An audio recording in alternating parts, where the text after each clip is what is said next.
When we bring Dr. Riekman up, we're going to do a selfie, but a selfie that includes all of you. And we're going to put it on the cover of your Extraordinary Life magazine, the Alumni and Friends magazine. So I hope all of you are dressed nicely and have your hair combed because you're going to be in the photo. Are you ready? Yeah. All right. Here's Dr. Guy Riekman. Need that? Ready? You ready? Oh, come on. Can we do it?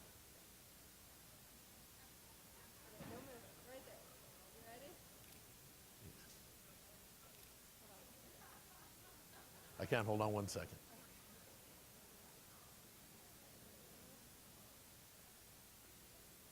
All right. Thanks. Marketing people. Jeez. Thank you. Those of you who know anything about me, even on the surface, know that I love movies. And I've been gone on the road. We've been working on, as we'll talk a little bit about today, chiropractic education around the world. And so number of meetings in Barcelona and Rome, and a couple days home, and then off to New Zealand, and then back for a couple days and graduation and off somewhere else. And I've fallen behind on my movies. Someone asked me a couple of days ago, hey, have you seen, because everyone at the school checks in for me to give them the reviews. And I was embarrassed to say I didn't know the 3 films they were asking me about. So I need some time off just to go to some movies. But one of the reasons why I love movies, and as far back as I can remember them, from being a little kid, I can remember loving movies. And I remember I would bug my mother unmercifully on Saturday mornings to drop us off at the Highland Theater on North Central Avenue in Albuquerque, New Mexico, so we could go to the movies. They were 50 cents, and you always got 2 movies back there. Those of you who are old enough, you remember you always got 2 movies. But my mom, who has no interest in art of that sort at all, would drop us off while she was running errands. So invariably, we were being dropped off in the middle of one of the movies. So I learned to watch films where you watched the second half of the film first, then you'd watch the whole next film from front to back, and then you'd watch the first half of the film you'd already seen the last half of, and then she'd pick us up, right? And I found out that if you watch films, and you've had this experience because some of you, probably all of you at some point, have seen a movie twice. And if you've seen it twice and you know what the outcome is, you can see things at the beginning of the film that you normally would have missed. All that foreshadowing that seemed like nothing, and now you realize it's something important. So all of that simply to say this. I need to tell you where we're going by noon today, right? Where we're going to wind up at, so you can watch this thing unfold as we go along, and hopefully it'll make some sense to you, more so than just sitting there for 3 or 4 hours listening to people hand out information. So 2 things about where we're going, right? 2 things. One is, I happen to believe, and I think we all feel this, though we're having a hard time putting our finger on it, that healthcare is just an absolute chaos today. Wouldn't you agree? And I don't think that's a bad thing, right? We talk about, for example, back, D.D. Palmer's time. They were going through the same sort of chaos in healthcare at that particular time. Now, the questions and the conversation and the science was different, but literally the chaos was the same. There were people like Palmer working as magnetic healers. There were people working in medicine, but they ranged in their medical training from the back of a barber shop to Harvard. You follow me? There were no real regulation of any particular time. My friend J.C. Smith is sitting on the front row. He can certainly give you a much better description historically of what was going on at that time. They came out with the Fletcher report shortly after that and began to get licensure and tried to cut out groups like chiropractic. And I mean, it was just chaos. It was the .com of its day, right? Everybody had an idea. Everybody was trying something. Well, we're sort of 100 years later going through exactly the same thing. And just a couple of examples. Right, we've got the Affordable Care Act. My guess is that except for maybe a couple characters in the room, if we had to give you a test on the Affordable Care Act right now, you'd probably feel unprepared to take the test, wouldn't you? Nobody knows what's going to happen with that. We do know some things, for example, like patient-centered health homes, patient-centered medical homes. They can't be owned by you. They can only be owned by medical doctors, right? It's carved out. They get to have it. And so if you're going to be in it, you're going to probably be under someone else's direction, or at least that's our interpretation at this particular time. So we've got all of that going on. We see people vanishing from the traditional healthcare system in interesting ways. I remember a few years ago when I was at Palmer, a decade ago when I was at Palmer, we were building some buildings, and our architect, who we got to know very, very well, his wife, had some serious health problems. But she had assembled her own team. By the way, it's going to get really loud in here from the rain. I'm just warning you ahead of time. It's a good day to be inside, right? She had assembled her own team. She decided not to do the typical medical route for what she had. So she went to a naturopath, and the naturopath did exams on her, found some things out, did some blood work, changed her diet, got her going with some things. In the middle of seeing this naturopath said, gosh, you probably ought to see a chiropractor while you're coming in here. So she went to a chiropractor and did what you do, right? Examination, got her under care, 3 times a week, and all that kind of stuff. So now she's got a naturopath and a chiropractor going on. The chiropractor said, gosh, you know what, you probably should add in some stress reduction. Let's get you set up with a massage therapist. And so it took her 2 years to assemble this team on her own, right? And fortunately, she was guided by some people that hold to our kind of vitalistic philosophy, which is not always the case. When people wind up assembling teams, somewhere along the way, medicine shows up in there and all of a sudden diverts them on some different kind of track. So people are assembling their own teams, and it doesn't seem like there's a place they can go where these teams get assembled very effectively, except medicine, right? They've done well at assembling teams. You go to a primary health care provider, they send you off to a specialist sends you someone else, they send you back, they're coordinating all the records, et cetera, et cetera. But not our model, right? Not our attitude of health care. And I'm going to contend to you that the majority of people out there today are looking for a model that's different than that classic medical model, and there's no one giving them any direction on how to do that. There's no place they can go to get that done.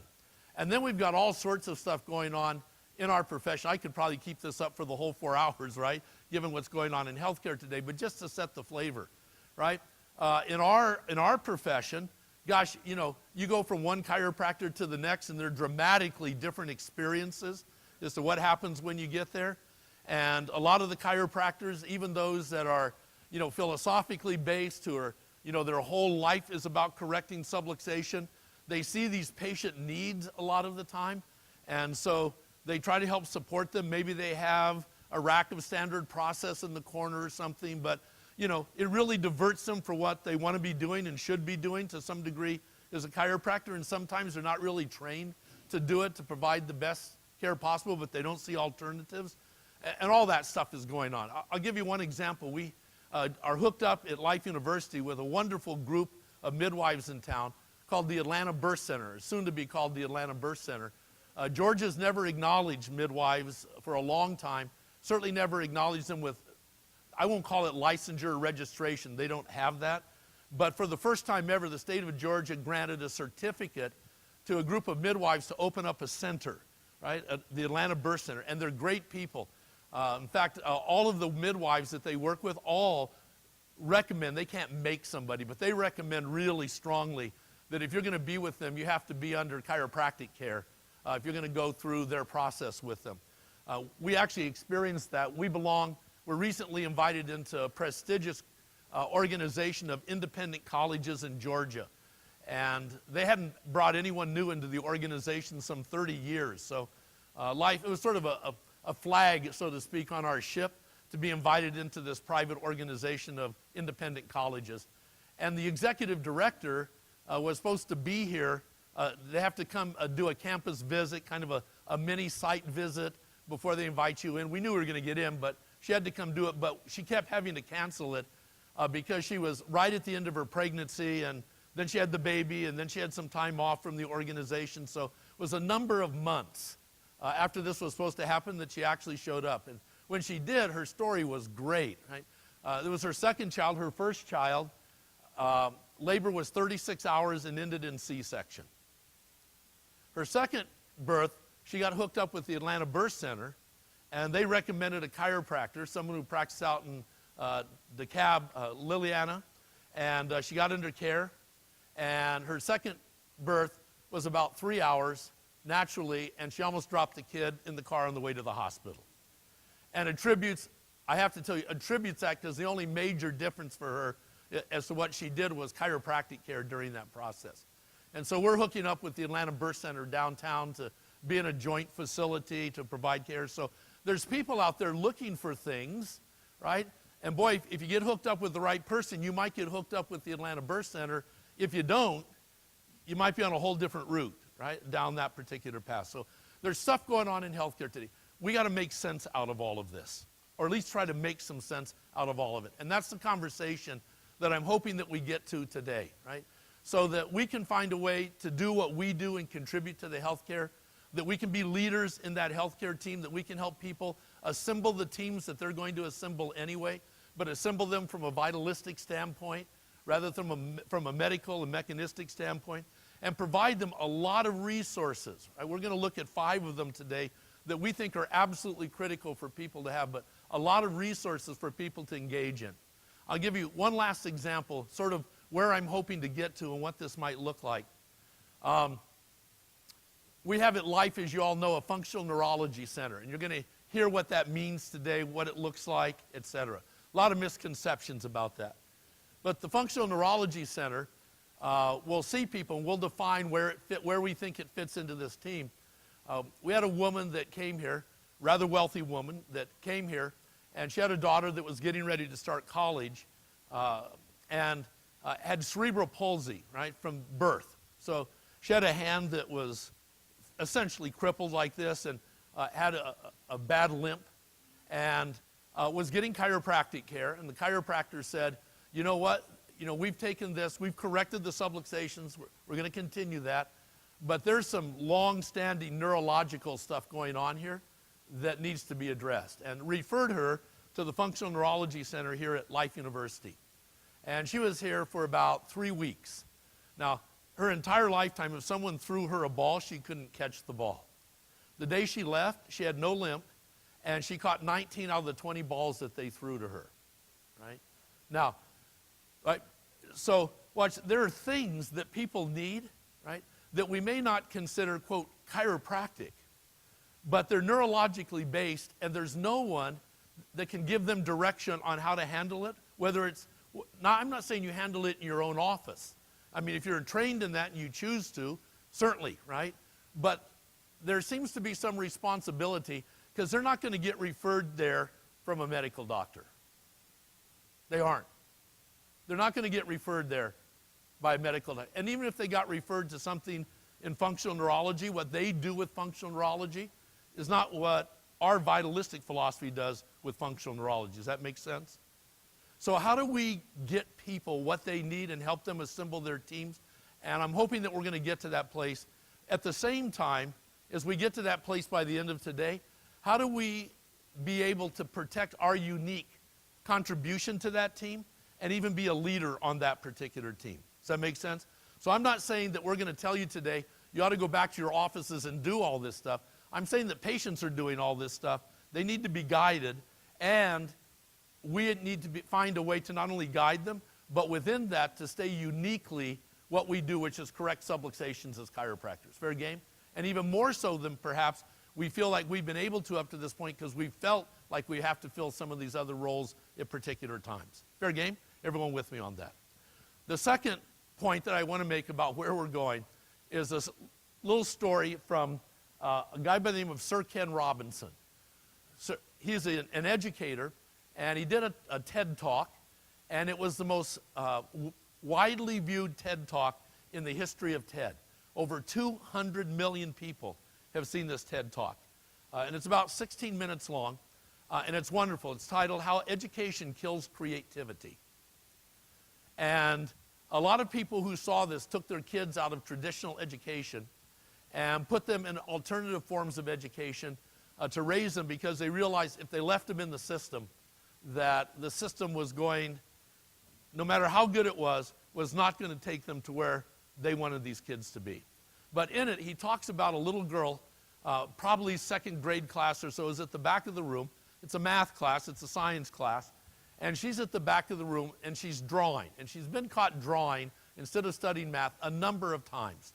And so he's a little irritated. He's back there, so he decides to call her out publicly about this.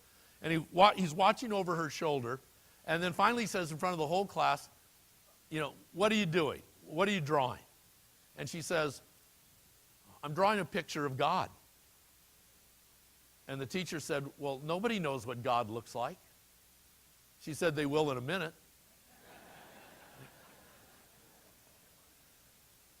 So watch, I don't know exactly how this whole thing's going to work out. I don't know what the ultimate healthcare system is going to be about. But I think that as chiropractors, we have something to draw that's going to help bring it into clarity a little bit. You follow me? That if we do what we do really well, that maybe people will understand in just a minute. You follow me? What it looks like. So my comment on that is there's some great conversations going on at Life University. A number of people have caught me on the way in, even this morning, said, gosh, I love how the campus looks. I love, the housing units. I love, what you're doing in the cafe. The rugby team looks great, all of that kind of stuff. And you know what? We're proud of all of that. All of that's true, but there's something deeper underneath all of that. That's just the outward symbolic reflection of what we call the world's greatest conversations. There are conversations going on at this university that aren't going on anywhere else, I know, in chiropractic, and probably some conversations with our philosophy going on that aren't going on anywhere else in the world. And the conversations wind up like what you see around the campus. But today we want to get past sort of what that looks like on the surface, as fun as that is, and we want to get down to the conversations. And the administration and the board has been having some conversations about what the office of the future is going to look like. And what is the basis? What is the philosophical basis for this office of the future? And so that's our discussion today, right? We're going to engage you in the conversation about what we call the office of the future. So there's some interesting conversations going on in the world. This was actually Dr. Clem and I, Dr. Scott were at this retirement party. The person on your right is Senator Tom Harkin. And Senator Tom Harkin has been one of the greatest advocates for chiropractic that's ever existed in Congress. Senator Harkin from Iowa is the person who created, to give you a background, he created the American Disabilities Act. So the fact that someone has a ramp to get into a building or a button to push that a door can open up, that's Senator Harkin. Right? He created that. But what he also created was a way for chiropractic to fund research and have access to money for research from the government that never existed before. You and I have always been held to the same standard of research by the outside world as the medical community. But they never would give us any money to do the research, right? So while NIH is spending billions of dollars doing medical research every year, up until 1993, not one dime had ever come to the chiropractic profession for chiropractic research. In fact, honestly, not one dime had ever come to any alternative healthcare field before that time. And two quick stories about how that happened. The person in the middle, Mike Crawford, was actually my first boss. He was the chancellor at Palmer College. He's the guy that brought me to Palmer as the president there. And he's been a great friend. He's retired also. He and Tom Harkin are boyhood friends. They grew up literally next door to each other in Iowa. So when they get together, they talk Iowa. Yes, Jerry? They talk Iowa. They talk people in Iowa. They talk high school basketball in Iowa. That's their relationship. And so Mike Crawford, a couple decades ago, maybe more than that, was in Washington, D.C., and he went to see Harkin. And, of course, Harkin opened up his door, didn't just turn him over to the staffers. And Mike said to Tom Harkin, he said, we need some money for chiropractic research. And Harkin goes, you know what, I agree with you. I think that's true. He goes, come with me. So they got up, they walked down the hallway, and he pulls Ted Kennedy out of an appropriations committee and said, Ted, chiropractors need some money for chiropractic research. And Kennedy said, I think that's a good idea too. Even though his chief of staff was a medical doctor and they blocked it every time. And Kennedy turned around, went back in the room, and put, I think, a couple $1 million into a pork bill so that chiropractic could get some money for research. And that started it. Harkin then created the Office of Alternative Medicine at NIH, right? So he goes, NIH is going to start giving money to these alternative healthcare fields to do research, primarily chiropractic initially. And the first year, out of the whole federal budget, they put $5 million into the Office of Alternative Medicine. Now, you and I both know that in context of the entire U.S. budget, or even just in the context of the NIH budget, $5 million isn't a penny to them, right? It's nothing. But $5 million in chiropractic was a big deal, yes? But Harkin also knew that, you know how the government runs the government, right? And the next year it was 50 million, and the next year it was I don't know how many more million, and now we have NCAM, right? So Harkin was retiring, and all these groups, Medical University at Georgetown, Medical University of George Washington, various foundations and institutes that are doing research on non-traditional medicine, et cetera, were at Harkin's retirement party on Monday night in Washington, D.C. And I got to speak for a couple of minutes. There were about 8 of us that got to speak, thanks to Jerry, because you'll find out in a moment Dr. Klum, who runs our center, our Octagon Center, our think tank at Life, is deeply hooked in to this field. We're having conversations at Life. These conversations are now being transferred to other places. Because it's great to talk amongst ourselves, but the bottom line is, if we can't take our philosophy and our conversations and start putting them in other kinds of environments, then they're just going to stay inside this field. Wouldn't you agree? And so Jerry's one of the people that's leading that. And then I met this guy. I've been talking about this guy since 1987, right? His name is David Eisenberg. David Eisenberg is a statistician from Harvard. And what he's famous for was in the late 1980s, medicine was starting to realize that there were people voting with their feet. They were starting to use alternative health care, and they weren't asking for people to pay for it. Insurance wasn't even looking at it, but people were going out to get this care anyway. So they asked Eisenberg, the statistician, if he would do a study on the extent, how many people, what is the percentage of Americans using alternative health care as their primary approach to health? So he did it, and it shocked the world. Front page, USA Today, 1989, I think, was when the article came out. I'll flash it up in a moment. And what he found that year was that there were 37 million more visits to alternative health care practitioners than all the mainstream medical doctors and medical specialists combined. Now, you have to know that freaked the healthcare community out. Then the question became, well, was this a one-year blip? Is it going down or is it going up? And if it's going up, is it growing gradually? Or, you know, if we got a revolution, is it growing exponentially? And so they asked Eisenberg, do the study every year for the next 10 years. And every year he did the study, published the results. I won't go through every year, but the last year the study was done, a decade later. That year there were 250 million more visits to alternative healthcare practitioners than to medical doctors and medical specialists. So this was a revolution. This was growing exponentially. And during those 10 years, a lot of interesting things came up. One of them, a lot of them were attacks against you, by the way, you and me as chiropractors.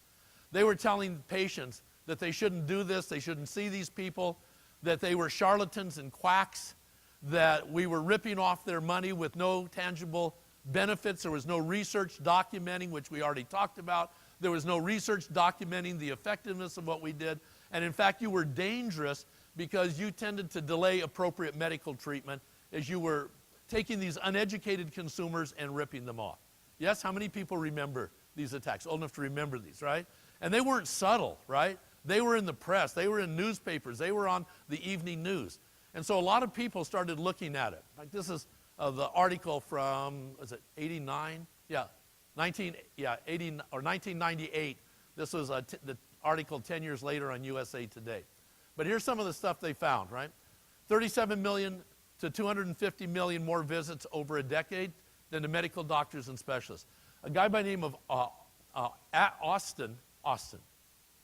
Sanford? Ashton. Yeah, Ashton. Did I say that right? A-S-T-I-N, Aston. At Stanford, did a study to find out what kind of consumer. Were they dumb? Were they just being misled? So he did a study and found out, in fact, that people that choose alternative health care, you, as a primary approach to health care, 50% of the people have a college degree, a bachelor's degree or higher.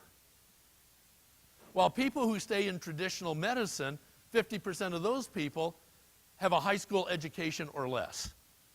So in fact, the more educated the consumer, especially in the realm of what we call critical thinking, right? Being able to look at information, take out the BS, and then make a decision about what you're going to do with it, critical thinking, they tend to choose you as compared to people who are uneducated that are just doing what people tell them to do. Does that make sense? It was exactly the opposite of what they thought they were going to find. And then the Office of Alternative Futures. How many of you are old enough to remember the name Alvin Toffler? Right? Future shock, all of that. Toffler was maybe considered to be the greatest futurist of all time. And he worked at a place called the Office of Alternative Futures at Berkeley with a guy who was a student, a graduate student, who I'll mention in a moment, by the name of Clem Bezold, right? Anyway, they did a study, and they wanted to know, are people rejecting medicine? Is that what's going on during this decade?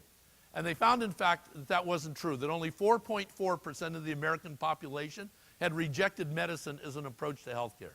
In other words, 4.4% said, I don't care how you find me, where I am, if I'm laying by a road and blood's just spurting out every artery in my body, whatever you do, do not take me to a medical doctor. 4.4 said that. But 4.4%, they reject everything, right? I mean, it's not even an interesting statistic. What was more interesting is what the other 95.6 said. And they said this: we want a healthcare system that reflects our personal social values, our social values. I remember reading that and going, what the hell are they talking about anyway? But here were the social values that have been evolving over the last few decades. Smoking, right? Smoking. People realize it's a personal choice. If you do it, there are short-term and long-term negative effects associated with it. If you quit doing it, there are short-term and long-term positive effects. Yes, how many people would say that's a social value that the society is pretty well familiar with and accepts? Yes? Okay. Here's another one. Exercise. You ought to do it on a regular basis, right? Not just, once every week because you had a headache, on the weekend, and so you thought you'd get up and run on Monday or something. But regular exercise throughout the course of your lifetime has short-term and long-term positive effects, yes? Social value. Eating, right? It's great to drive up to McDonald's at 2 o'clock in the morning, order a Big Mac extra value meal, supersized, and go home and sit down in front of an old black and white Turner movie in your underwear at home with special hot sauce kind of dripping down your face. You don't even care, right? There's some comfort in that, isn't there? Right? It's like comfort food. But to eat at McDonald's 3 times a day, day in and day out, that you probably should be eating whole foods, foods without toxins in them, those kinds of things. Yes, social value. Everyone agree? Watch, I can keep this up. Everyone's with me, right? What they were saying was 95.6% of the population says, we want a healthcare system that reflects that. And there wasn't one. There isn't one, right? We want a healthcare system. So people have to do all this stuff on their own, right? With no support. And certainly very little, if any, financial support from an insurance industry that basically is about the diagnosis and treatment of disease or supporting the medical system. Yes? So, a couple of quick points. One of the greatest blogs, I think the greatest blog of our time, is a guy by the name of Seth Godin, Godin. By the way, it's free. Sign up, write it in your notes. Every morning at 3 o'clock in the morning, you'll hear your phone beep by your bed, and it's Seth's blog showing up. And they're never long, thank God, right? At most, they're maybe 5, 6, 7 sentences, sometimes a couple short paragraphs. One of them that I read, and I save every one of them. They're great, right? One of them I read was he talked about organization, movements, and philosophies. So, and here's what he said. He said an organization is a business that does things like it hires and fires people, it sets policies, it makes profits, it pays taxes, right? All those things. So Life University, your practice would be an organization, yes, by that definition. So then the second thing is, are movements. He said movements are larger than organizations. So for example, social media is a movement, right? In that context, chiropractic is a movement that's bigger than your practice, bigger than your business and your organization. And will go on whether your business goes on at all. Does that make sense? It's bigger than the organization. It's a movement. And then finally, there are philosophies. And what Seth Godin said about philosophies is, one is they're bigger than movements. In fact, if movements don't support them, movements tend to fade out and go away. And in fact, a movement, a philosophy may actually go away for decades and then resurface. So vitalism, right?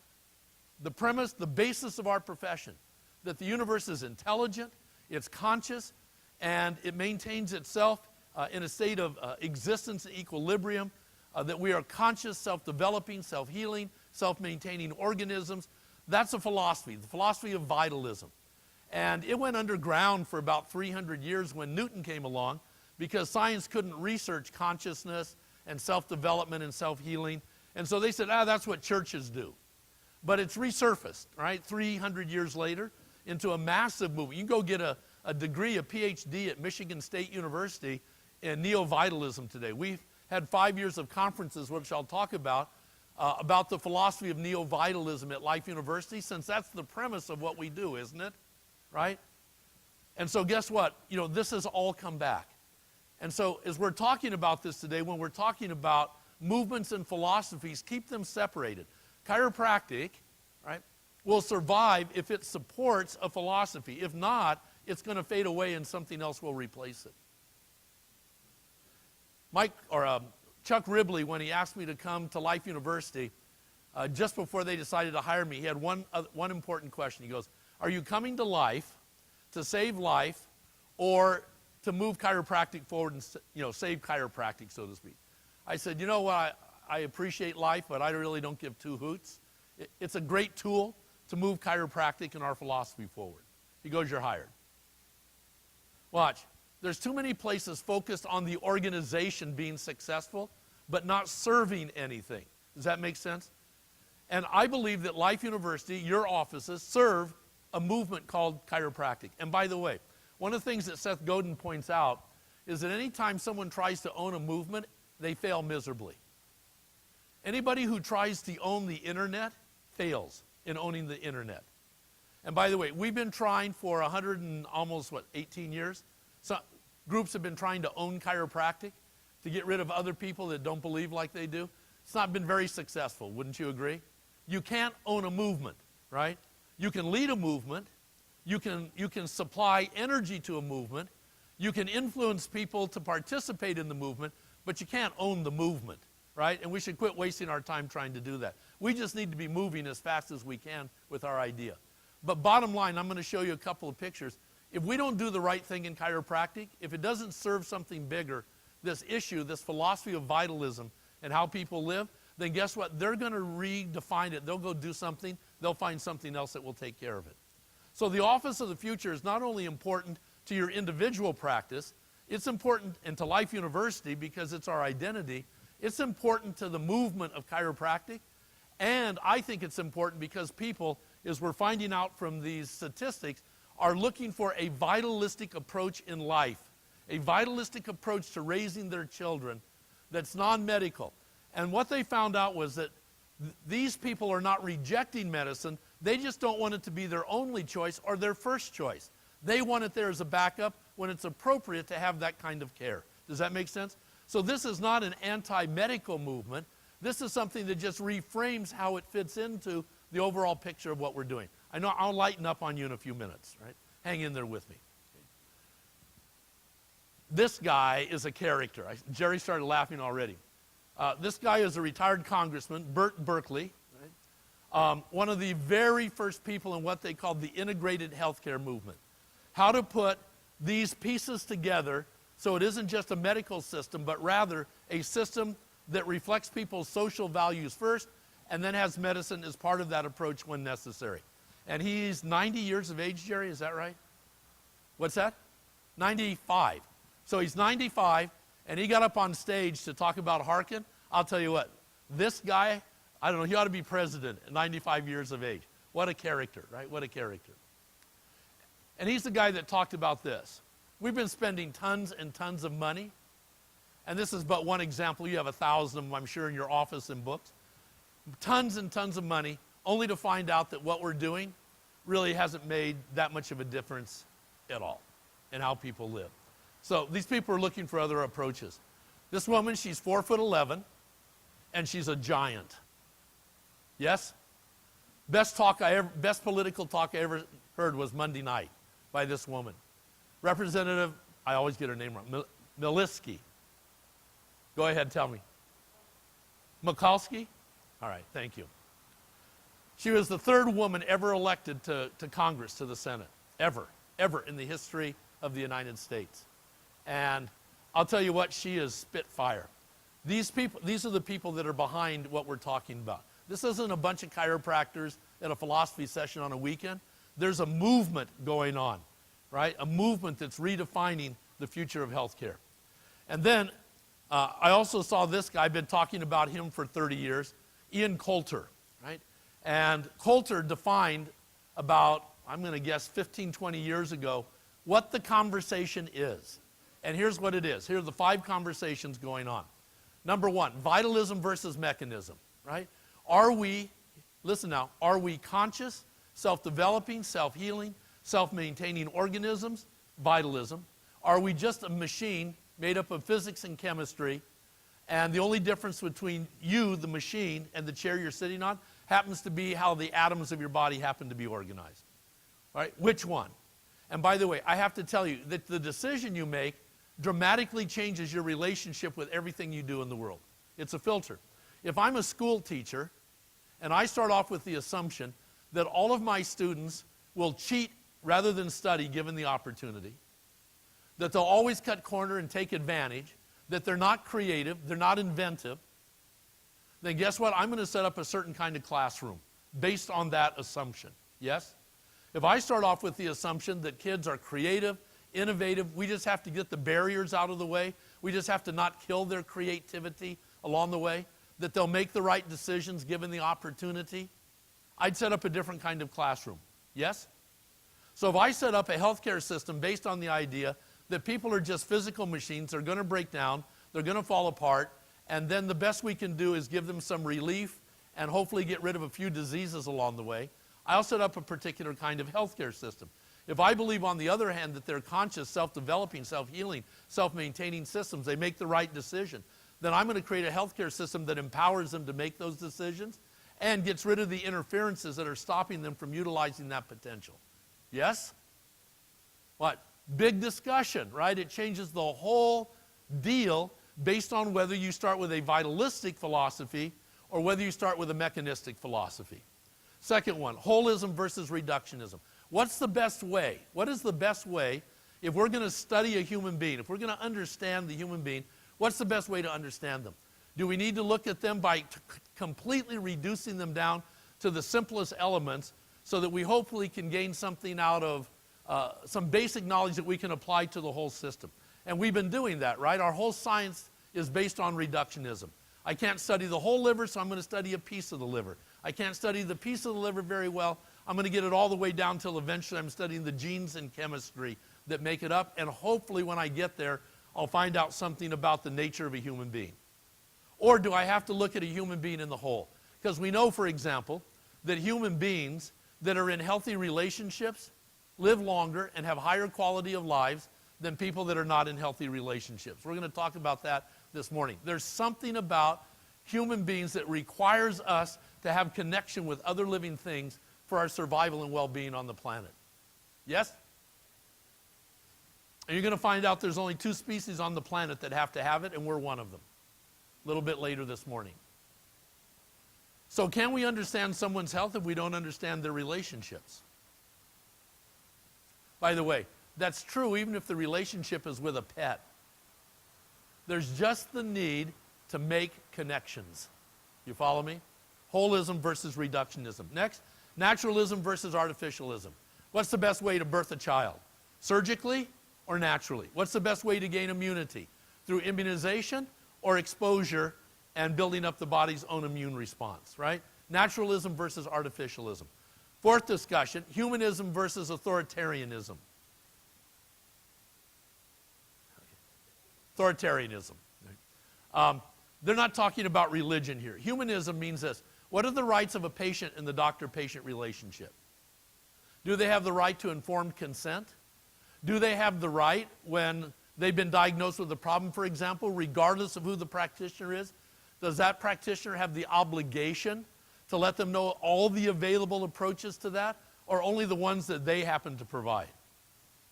Our HIPAA laws have come out of this discussion, right? Privacy, et cetera, et cetera. What are the rights of a patient, right? Do they have the right to making decisions about their own health and their children's health? Or does the state have the right to step in based on a medical model and tell them whether their kids have to have cancer treatments or not? And if they refuse them, they have the right to take their kids away, right? Humanism, which happened in Utah, humanism versus authoritarianism. Everyone got that one. And the last one is conservatism versus high-risk interventions. So, the question here is, does regular low-cost, low-risk interventions, listen now, does regular low-cost, low-risk interventions, like exercise, nutrition, positive attitudes, chiropractic care, watch, those are all low-risk interventions, wouldn't you agree? And by the way, in the context of medicine, they're all what? Low-cost interventions. I had to have both my ankles replaced last year. $125,000 for each one of them. I'm walking around, I could be driving a Ferrari today. What my ankles cost to replace, I could be eating at Whole Foods, even with their ridiculous prices, all the time, right? With the best nutrition, the best supplements, the best chiropractic care, stress reduction things, private psychology. I could do it for a whole lifetime and never get close to what it cost me to replace an ankle. You follow me? Does regular, low-cost, low-risk interventions, applied not once or twice, but consistently, regularly throughout life, exercise, nutrition, chiropractic, stress reduction, positive mental attitudes, do those things applied regularly throughout life allow me to avoid high-risk interventions except in emergencies? Do they allow me to avoid drugs, radiation, surgery, the highest interventions? Because those things are dangerous. They're the third leading cause of death in the United States now. Just from a pure statistical standpoint, I'd recommend that you not use them unless you have to, because there's a lot of risk associated with it. Does that make sense? So does regular low-cost, low-risk interventions applied consistently allow you to reduce the need for high-risk interventions except in emergencies? These are the conversations that Coulter says are going on in healthcare today. So I need some response. I know it's early. You need to get some juices flowing. I'm not asking for amens yet, any of those kinds of things. All right? Although we may get there, this is the South after all, right? So here we go. You tell me, from a chiropractic standpoint, vitalism or mechanism? Holism or reductionism? Right? Naturalism or artificialism? Humanism or authoritarianism? Conservatism or high-risk interventions?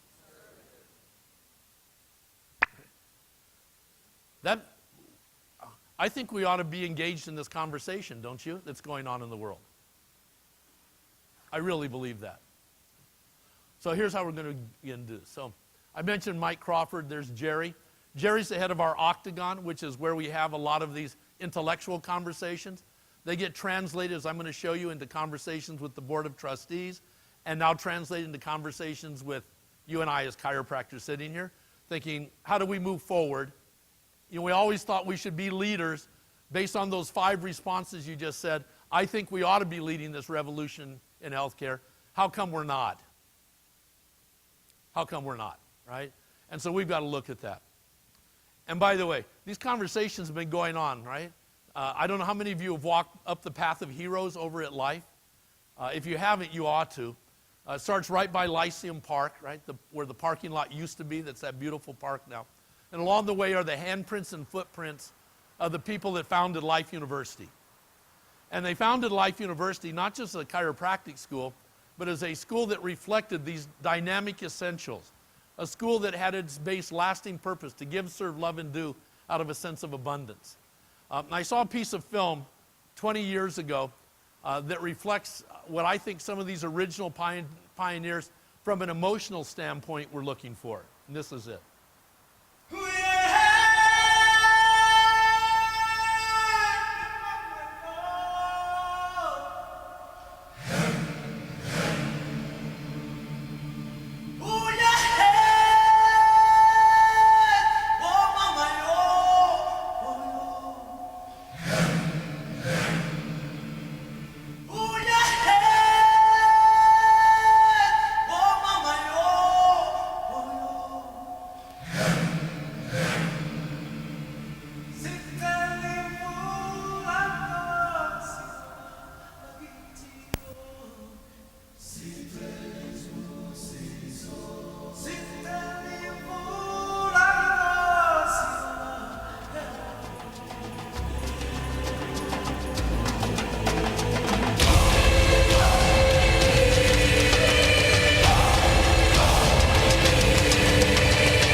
How many of you believe that they ought to put a chiropractic scene on that we would fit right into that? Yes? Absolutely, right? So the question is, how's it going to look, right?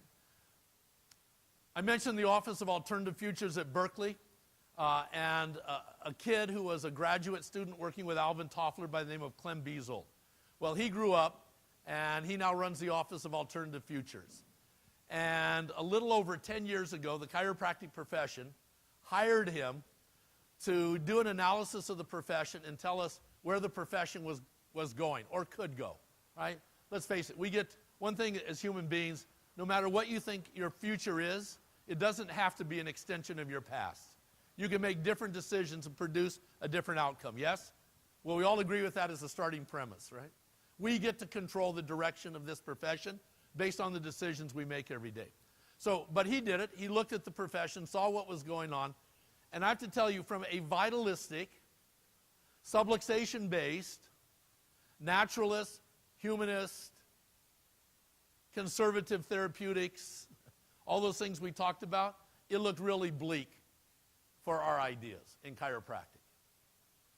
And a lot of what he predicted absolutely came true. 10 years later, which was just about a year and a half ago, he completed the 10-year follow-up study. And here's what he said is the future of chiropractic. 4 things. Those are too little. So I'm going to go right here. Here's what Beazold said. Number 1, we can remain a separate, marginalized profession, which, by the way, we probably are right now. Wouldn't you agree as chiropractors? In the larger context of healthcare. Not in our own minds, right? But in the larger context of healthcare. And just look at the numbers, right? We're looking, the board is debating right now whether or not to open up a school in Europe. It would be in Italy. And they have a lot of debate, a lot of things to look at. You know, we don't know exactly, what the outcome of that debate will be, but the board is looking at it really seriously. And the chiropractors in Italy, there's 350 of them. 7 years ago, passed a law so they have licensure in Italy. So that, they've got 7,000 osteopaths that are not like osteopaths in the U.S. These are people that are barely trained above massage therapists. They're called osteopaths in Italy.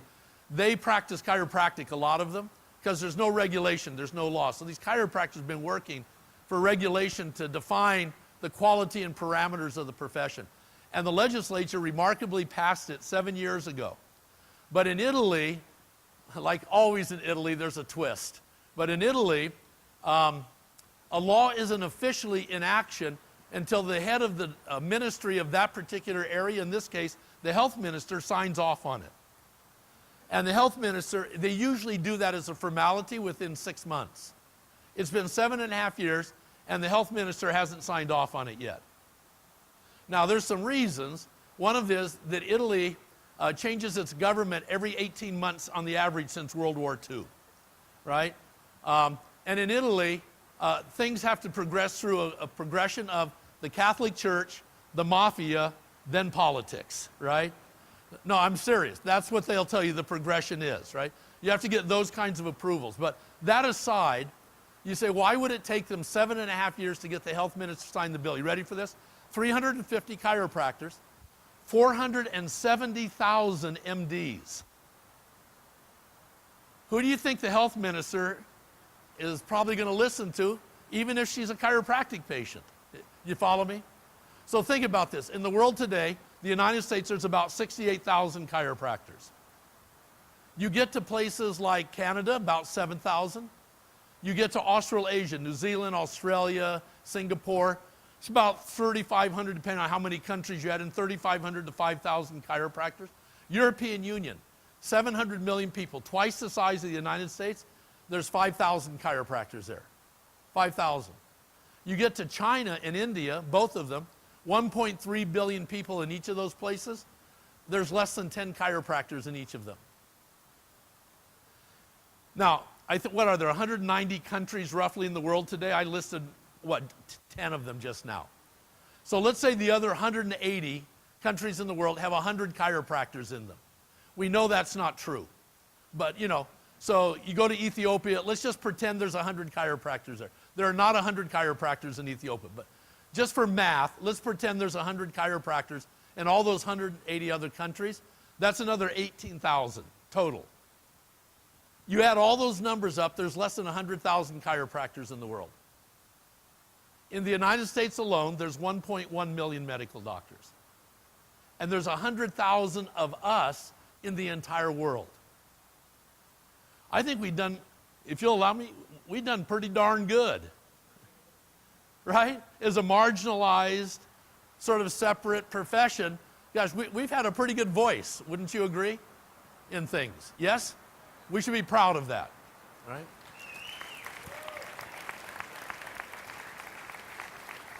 By the way, before we beat ourselves up too much too, by the way, this is going to get really loud. I'm here all the time. We'll let you know if a tornado comes to rip the building off. So outside of that, that's just an irritation. It's okay out there. It sounds worse. It's only sprinkling, right? But this is what sprinkling sounds on a metal roof in Georgia, right? So anyway, so don't worry about that. I also put it in this perspective, just as a side note. We've been around a little over 100 years. Think about this. 100 years after Christ was crucified, that was a really young time, right? So let's face it, we're a really young profession. We've only been around 100 years. You follow? Now, we've done some really dumb things too, right? Some like really, really dumb things. But you know what? Let's quit beating ourselves up. We've had a tremendous impact. We've changed the lives of millions of people on the planet today that otherwise would have died sick and suffering lives, right? We've done okay, right? But we need to do better. So Bezold said, you can remain this separate, marginalized profession. Or you can have all-out civil war in the profession. Drugs, subluxation, techniques. We were talking last night with some alumni at dinner about, it is amazing. This is one of the dumb things we've really done. You take people that are into our philosophy, right? Our movement, our philosophy, vitalism, the movement of subluxation-based chiropractic, and they're beating each other up trying to gain market share by distinguishing themselves because they're a little straighter than that person is straight over there, right? Or they use a word this way and they use it this way. God forbid they use it that way. My daughter and son-in-law have 19 offices. They call them 100% chiropractic. And one of the people in our profession, another group that thinks they're competitive with them, goes around calling them 99% chiropractic because they have a little thing of this they don't like or a little thing of that. Really? Really? Right? There's only a few of us and we're beating each other up. All-out civil war, right? It's right on the horizon, isn't it? And the drug thing in New Mexico was only the surface of that all-out civil war. The next one, this is the one that Palmer is pushing, by the way. There's $90 billion a year in low back pain and back pain care. And, you know, we're good at it. We ought to just get a big chunk of that and be the back doctors, right? I'm not saying that chiropractic doesn't help back problems. I'm not sure I want that to be my scope or how the world views me. You follow me? Because they'll miss out on other things that I have to offer if that's their paradigm when they get started, right? So I don't mind using it to market what we do. I know people come in for that. On the majority, most of our new patients come in because that's stimulated them in. But we've got to have a bigger picture than just being the back doctors, my opinion. And then this one. I love this, vitalism. So you'll see the octagon at the top. This is our think tank at Life. We spent the first 5 years having discussions on vitalism in the healthcare system. The first year we brought in people that have vitalistic ideas. Monica Greco from MIT, or from Oxford. Katrina Kofer from MIT. I mean, these people are not chiropractors. These are people in academia talking about vitalism, that the universe is a conscious, self-developing, self-healing, self-maintaining mechanism, and what that means to us, or should mean to us as human beings. We brought in the next year there were 9 people that first year. The next year, we added the conversation of neurology into it, because you can't talk about the body and its relationship to the environment and not talk about the nerve system, because the nerve system is you. And you know what the neurologists said? And they were not chiropractic neurologists. They were neurophysiologists, medical neurologists. You know what they said? Every structure in your body, everything, your cardiovascular system, your digestive system, everything in your body is there for one reason and one reason only, and that's to keep your nerve system alive and healthy. You are your nerve system. Yes? When they pronounce you legally dead, it's not because you've stopped breathing or your heart stopped pumping.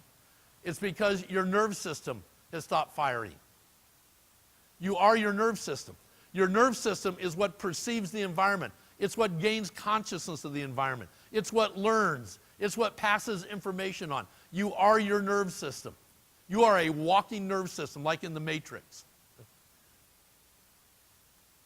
And we're just keeping you hooked up so your nerve system can have this experience called being a human being.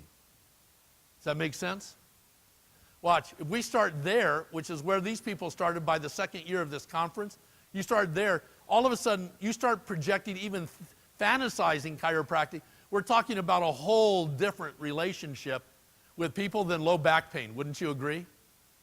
We're now talking about consciousness. We're talking about whether they can evolve as a human being correctly, whether their children can grow to be and reach more of their full potential as human beings. How could you do any of those things if your nerve system is completely damaged and interfered with? Does that make sense? So these conferences have gone on for 5 years. Jerry's the executive director. 5 years of these conferences on vitalism. Bezold attended the last one, wasn't it? Or was it the last two? Last two. Bezold attended it and saw this whole notion of where the profession could go if it took on a vitalistic philosophy and moved forward. So his fourth option for us as chiropractors is to build a philosophy of vitalism and create a healthcare system to take care of people inside of that. Shall we vote? Do you want to vote?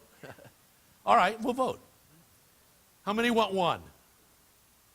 Oh, come on, there's got to be at least one. We got to have a fight here. Oh, thank you. I appreciate it too. Great, thank you. How about all-out civil war? By the way, honestly, there's a lot of people I know that want to raise their hand right now, because we just need to kill those other bastards that aren't like us, right? Yeah, see, right? Yeah, all-out civil war. So you're not being honest with me. How many of you just want to be the back doctors? This is a narrow crowd. I don't know, 4? I agree, right? I think that might be our best option for a future. By the way, doesn't mean that all these things may not go on, right? But it means that we'll have a focus. We would have a focus as a profession. Life University, it's an easy vote for us, right? It's number 4, right? Number 4. So we're going to talk about how to put it together. What does that look like? This is from a friend of mine. I don't want to get too academic with you, but a friend of mine by the name of Bill O'Brien. Bill O'Brien, PhD from Boston University, psychologist. He also happens to have a wife who's a great subluxation-based chiropractor. So he did his PhD at Boston on the rise and fall of movements. How do movements come in, and do they perpetuate over long periods of time, or do they die out? What happens when they die out? And he identified, as he looked at throughout history, at movements that came and went away, 5 stages of a movement. So I just want to put us in context. The first stage of any movement is what they call the generative stage. This was D.D. Palmer. He had an idea, right, about the human body that was based on vitalism and a notion about the nerve system.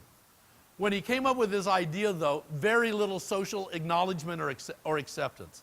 How many people have ever been to the BJ Mansion in Davenport and done the tour there? Watch, you know when you walk in, that first room you go in has all these articles and ads from newspapers touting these cures and all sorts of things splashed on the front pages of the newspaper. You know why? They were just trying to get some attention. Nobody knew we existed as a profession, right?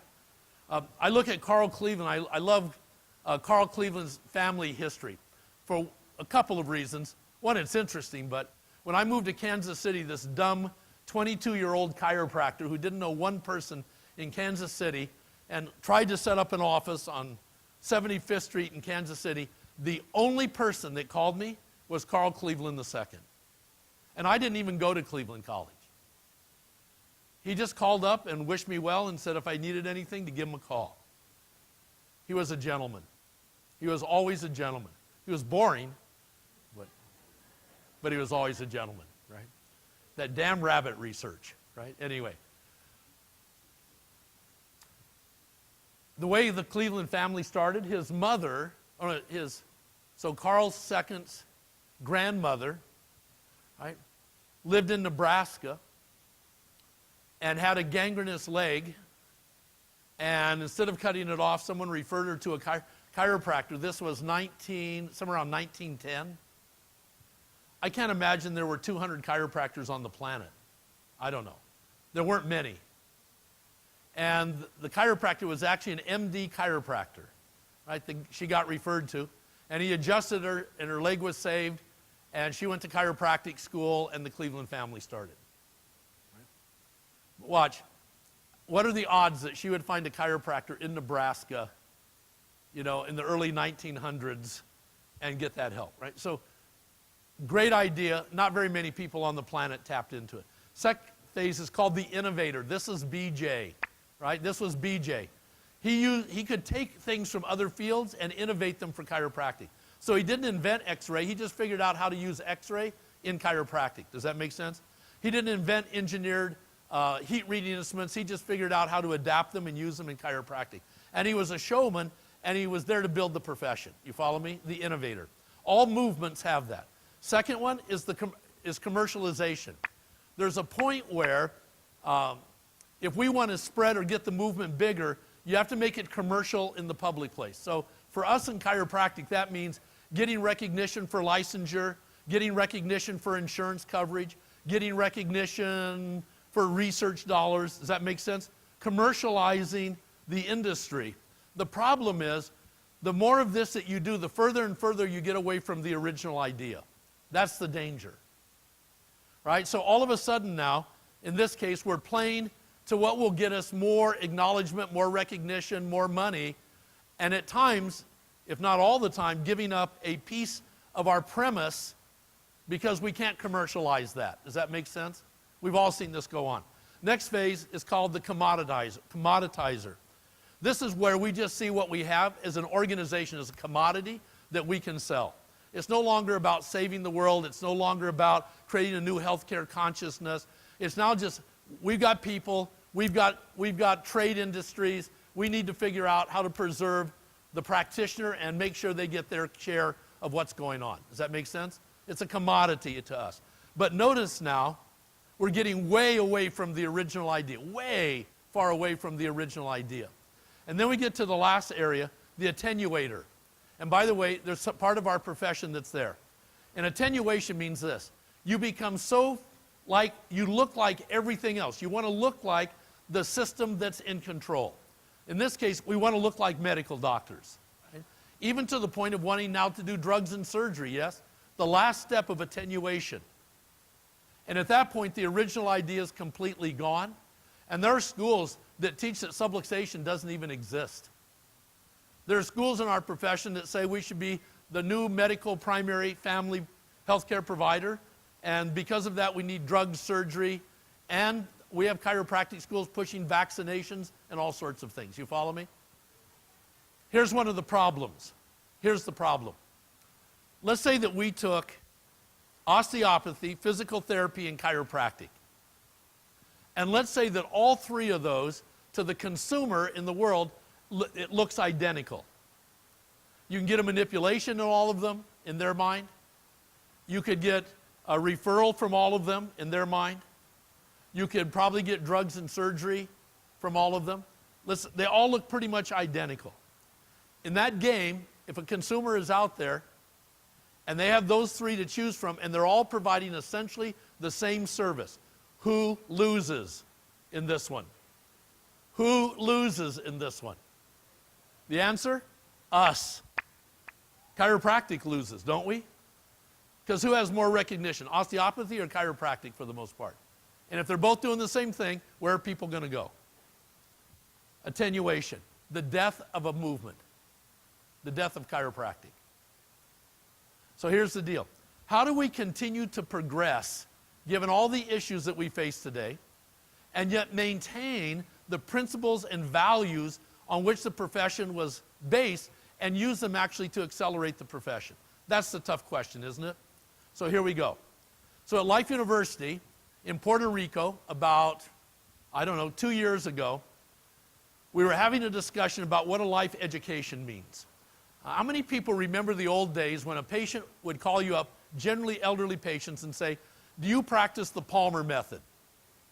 How many people remember this, right? They still do, right? And you know when they call up, when they say, do you practice the Palmer method, what are they asking you? They're asking you, do you take 4 x-rays of my neck? Do you run the graph up? And do you put me down on a table on my side and give me a toggle recoil, right? Right? That's the Palmer method. And when BJ was alive, that was synonymous with Palmer College, wasn't it? Today, if you call up and say, do you practice the Life method, the Palmer method, it doesn't mean anything, does it? At all. So we started a discussion, what does a life education really mean? Right? You ought to have that if you're going to build an organization to support a movement. Wouldn't you agree? And so we had the conversation. So I took the first shot at it about 2 years ago and presented in Puerto Rico. Then the board spent a year debating it, wordsmithing it, and this is what we came out with. This is what we stand for at Life University. I have one quick note, and then I'm going to run through this real quick. I have a friend where I live in Midtown Atlanta. He and his wife own a mid-sized marketing company, public relations firm. And we're great friends. We do a lot of things at the condo together. However, he's never pitched his firm to me. Well, he invited me out a couple of months ago, and I could just tell from the invitation it was going to be a pitch, right? So I went out, we sat down, Doug and I sat down, at a little cafe near where I live. And so he was asking me about life, and so I'm telling him our story. First housing unit built to meet a gold LEED certification standard for environmental sensitivity. Socrates Cafe, voted the #1 sustainable cafe of 600 major universities, and why. I'm going through all that, he's going. He was blown away at our story. We have a great story at Life University, and Atlanta's just starting to understand it now, right? And it is a remarkable story, which is why we got invited into this group of private independent colleges, right? They're just seeing our story at Life. So he said, he got to his pitch, and he said this. He goes, at our marketing firm, this is the method we use. First, we want to know what you stand for. Then we want to know what you stand on. What are your values? And then how do you stand out? And I said, you know what, Doug? I said, the first two, I know you work with groups that have no idea what their belief systems are really, or what their value systems are. They just have a business, and they just want to stand out. I said, but At Life University, we are so clear on what we stand on and what we stand for. So you ready? Here we go. This is what we stand on. This is who we are. Our goal at Life University is to maximize the expression of the perfection within human beings. Our goal is to maximize the expression of the perfection that we believe exists inside of all human beings. Now, that's not just words. That makes us different than National College. Yes? I'm not saying it's better or worse, it just makes us different. Wouldn't you agree? That makes us different than Emory Medical School. Emory Medical School, I don't know what their first one is. My guess is their goal is to relieve sick and suffering and disease in the world. Do you follow me? That's their goal. It's a noble goal. I like it, right? That's not what we do. How many people in the room believe we have more potential as human beings than what we're expressing? More potential for healthy relationships. More potential for physical health.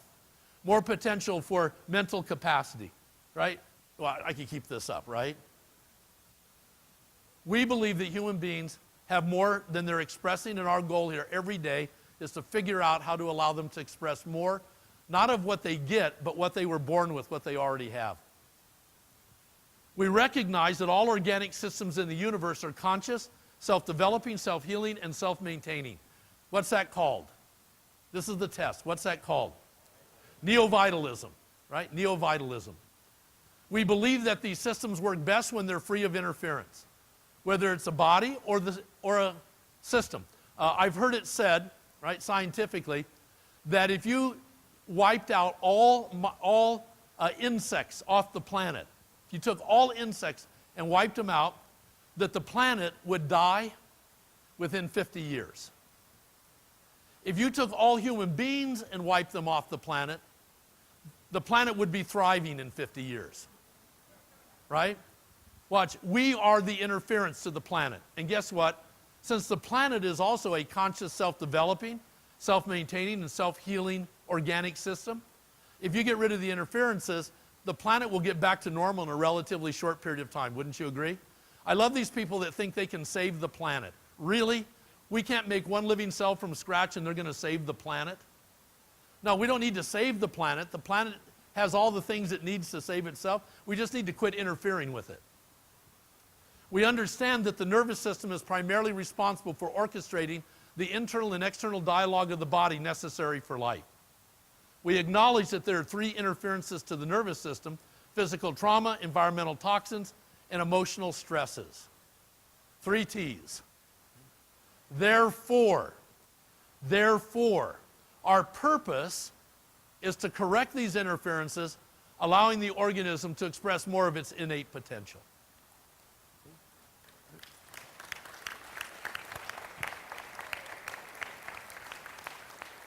I'll tell the board you agreed with them. It took us more than a year to come up with that statement, because every word had to be exactly right. Does that make sense? So I told Doug this. He goes, wow, you folks really do know what you stand on. Right? This is what we stand on. And by the way, this is what, oops. Here we go. This is what it looks like. Our lives are full of choices. The decisions that we make take us down roads and on journeys that are all leading us somewhere. Some roads take us to where we want to go, to places we've only dreamed and hoped for, while others may not. How do we make the right choice when we are surrounded by seemingly endless possibilities, twists, turns, and potential dead ends? All life can be narrowed down to 2 simple choices, 2 paths. The first, leading only to mediocrity, lives that are characterized by the status quo, benchmarked by the majority, the norm. We see it every day and hear stories of loved ones caught on a path, taking them nowhere, carrying them further from the futures they desire. Their destination? Survival. While the second path is one that leads to something greater, lives filled with hope, joy, and vitality. Here we chase our dreams, reach our goals, and at the end of our days, we look back on our lives and the choices we've made without regret. On this path, we trade survival for thrival. This is the path of chiropractic, Chiropractic is a philosophy of health, a science of the nervous system and spine, and an art of helping people live their best life. By recognizing that the body is an intelligent, self-developing, self-maintaining, and self-healing organism, chiropractic focuses on the nervous system, which controls the entire body. Damaging interferences to the nervous system cause malfunction, symptoms, diseases, and a reduced quality of life. Chiropractic observes that there are 3 interferences to the nervous system: physical trauma, emotional stresses, and environmental toxins. One of these interferences is called subluxation. Chiropractors correct subluxation, allowing your body's nervous system to function more normally, releasing your body's innate potential to regain health naturally. As human beings, we were created to do more than simply survive. Our innate potential calls out to us from within, begging us to thrive. Experience the wonders of chiropractic for yourself and begin to find the road to a healthier, happier life. By the way, all the stuff I'm showing you, you can have it. It's all free. You can use it any way you want to. I'll tell you how to get it later, okay? So, let's don't do it again. One was enough. Okay. All right, so here's the deal, though. That's all great, but how do you operationalize that? How do you go practice that every day, right? It's lofty, it's huge, right? How do we go practice that every day? So the board started a second-year discussion on what is the clinic going to look like to reflect that. Because one of the things we could do, the easy thing, is just keep doing what we've always done in our clinics. You know, you go through, you go to the student clinic, you learn some techniques, you take a few elective courses based on your interests, you then go to the outpatient clinic, you get out of there a little burnt out after 4 years, go out and try to set up a practice and then do whatever you want. Watch. We couldn't do it, right? What is it going to look like when we get into practicing it? And so the board literally just approved this statement at their last board meeting. It's that fresh, right? And here's what it is. And I'm going to read it to you. The clinical goal, right? Not the philosophical. That was the statement you saw before. But based on that statement, the clinical goal of Life University's clinic system is to maximize the expression of the potential within each person. This is accomplished by primarily focusing on the integrity of the nerve system, because that's who we are, right? That's our relationship to the environment. That's how we learn. That's our consciousness. That's who we are. By focusing on the integrity of the nerve system, especially the detection and correction of interferences to the nerve system, thus allowing a more optimum innate expression of health, enhanced function, and a greater degree of flourishing. Care is designed to provide a regular lifetime approach to a continuum of natural care, beginning at birth and ranging from condition-based care through enhanced function care to optimum performance and wellness care. The collaboration of care includes chiropractic subluxation-based primary care, nutrition, positive psychology, exercise physiology, and functional neurology, and may include referrals for lifestyle issues, like if you have a woman that gets pregnant, you know, to the Atlanta Birth Center, right? And other healthcare professionals, like if you need your ankles replaced, you follow me? And other healthcare professionals when appropriate, right? So remember going all the way back now to Eisenberg and the Office of Alternative Futures and all of that. Remember what they said? We want a healthcare system that reflects our social values. We're not rejecting medicine. We just want them put into a different department than what they've been in the past. That's what this does. That's operationalizing that sentiment. Does that make sense? Care is intended to create a relationship between the patient, the healthcare provider, and the community. It is designed to empower the patient to be responsible for his or her own health. Humanism versus authoritarianism. For his or her own healthcare decisions, and thus care always includes patient education. Right?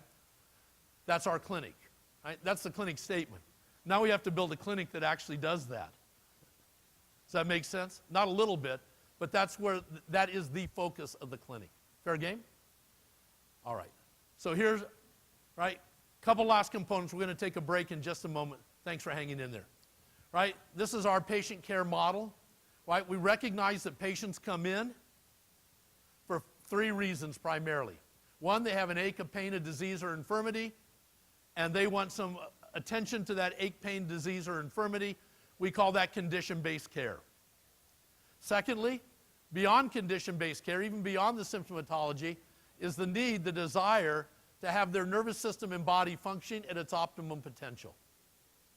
And finally, they want to come in typically with their family on a regular basis for wellness development care throughout the course of their lifetime. How many of you have patients that fit into all three of these categories? Right? Now, that doesn't mean that chiropractic changes its approach to the clinical care.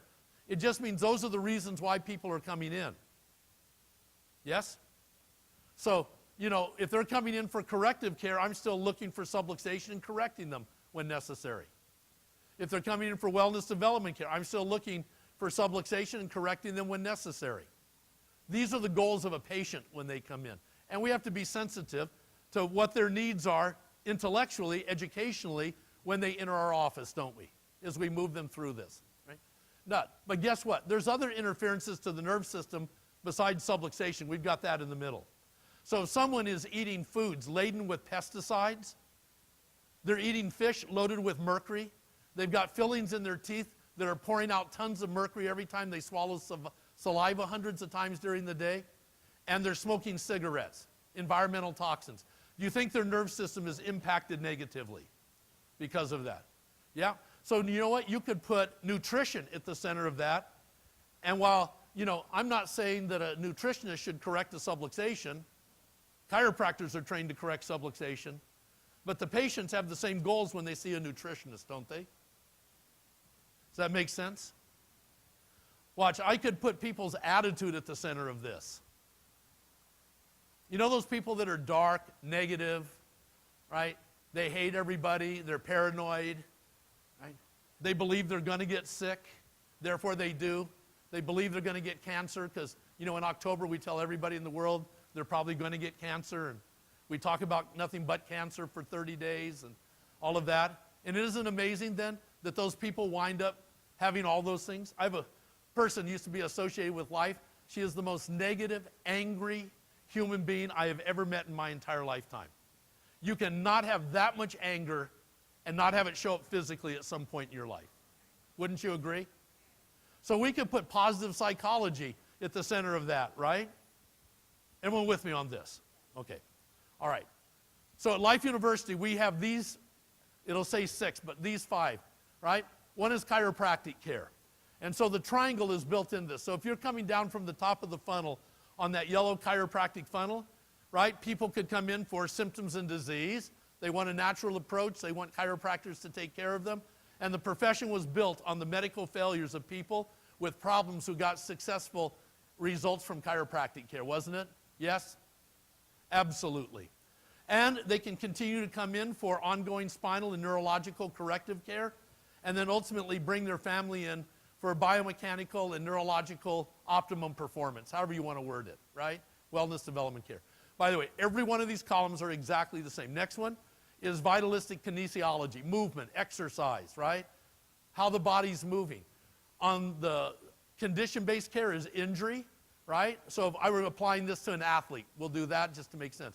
They're athletes, they're not at high performance, they're injured, or they're going to be injured. Right? So that'd be one level. The next would be to create performance, training, right? Movement, regular exercise to develop the body. And then, of course, there is maximum performance, right, with your body physically on those levels. So I'm not going to go through every one of these. You're going to see these shortly from the people that actually do this stuff. So somehow we have to put all 5 of those, chiropractic, vitalistic kinesiology, vitalistic nutrition, positive psychology, functional neurology, we need to put them together. So here's the office of the future. Here are the guidelines, the premises we started with, and how to build this clinic. Number 1, it has to be completely neurologically based. You can't read our mission statement and our clinic statement and then say it could be anything other than neurologically based. Does that make sense? Doesn't mean there isn't a need for other stuff. It just means it's not our responsibility, that other stuff. This is our expertise.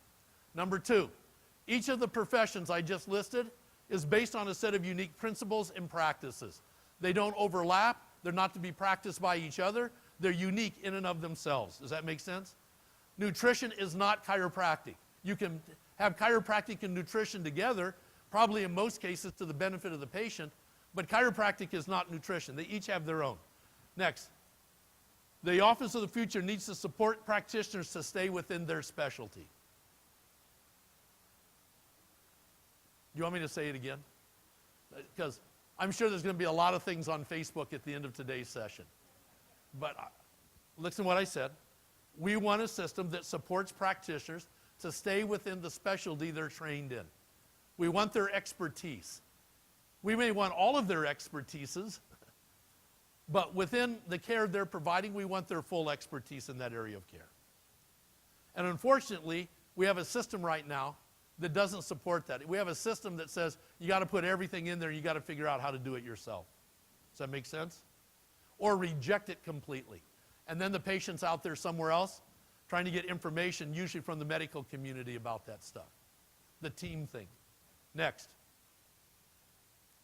The care it provides has to improve the quality of patient care. What we do has to improve the quality of patient care. Right? It acknowledges that there are acknowledges and positions lifestyle practitioners, like the Atlanta Birth Center. That's a lifestyle issue, right? Or if somebody wanted information on vaccines, it's not my expertise, right? It's a lifestyle issue, right? So it acknowledges and positions lifestyle practitioners and licensed healthcare providers, medical doctors, acupuncturists, people that are licensed, etc., when necessary, when appropriate, as we talked about. It recognizes that people are building their own healthcare teams right now anyway, right? Whether you do this or not, they're going to build their own healthcare teams anyway. And left to their own devices, the only thing the government and insurance is offering them is the Affordable Care Act and patient-centered medical homes. And finally, it facilitates and supports people in building teams based on neo-vitalism versus medicine. That'd be a cool clinic. So here's what we're going to do, right? So remember 3 interferences. First, physical traumas. But we call them neurophysical traumas because remember the first principle, we are a neurologically based institution, clinically. Here are neurophysical traumas, right? First one, there are traumas that are permanent. Christopher Reeve, Superman, falls off his horse, breaks his neck, severs areas of the cervical spinal cord. Right?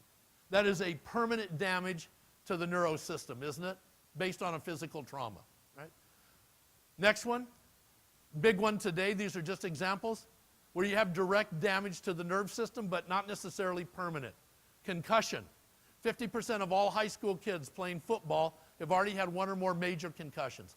My grandson is 16. He's a starting quarterback as a sophomore on the high school varsity.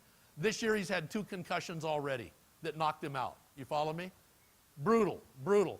Concussions may have nothing to do with subluxation, but it's a neurotrauma, isn't it? A physical neurotrauma. And then, of course, you can have spinal neurophysical traumas. We call them subluxations. Fair game? Right?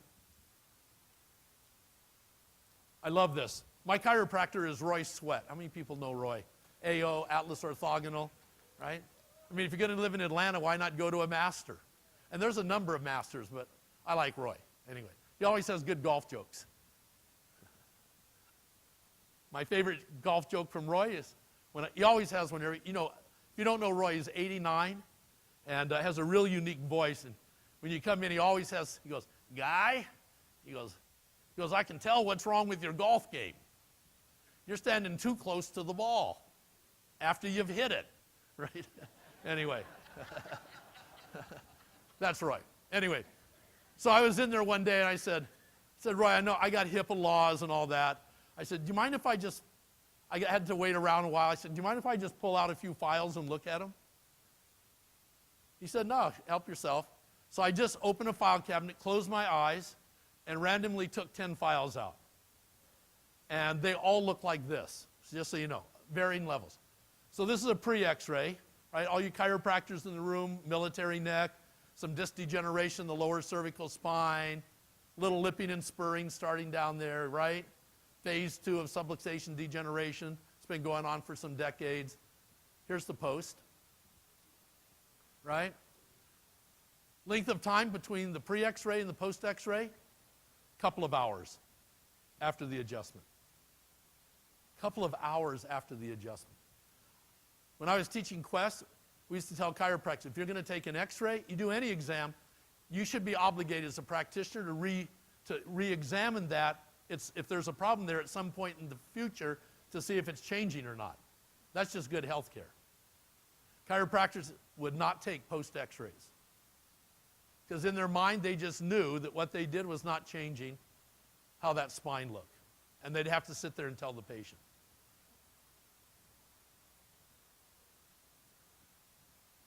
Post-X-ray, same day.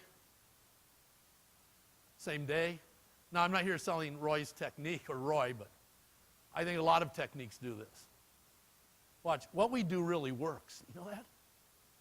What we do really works.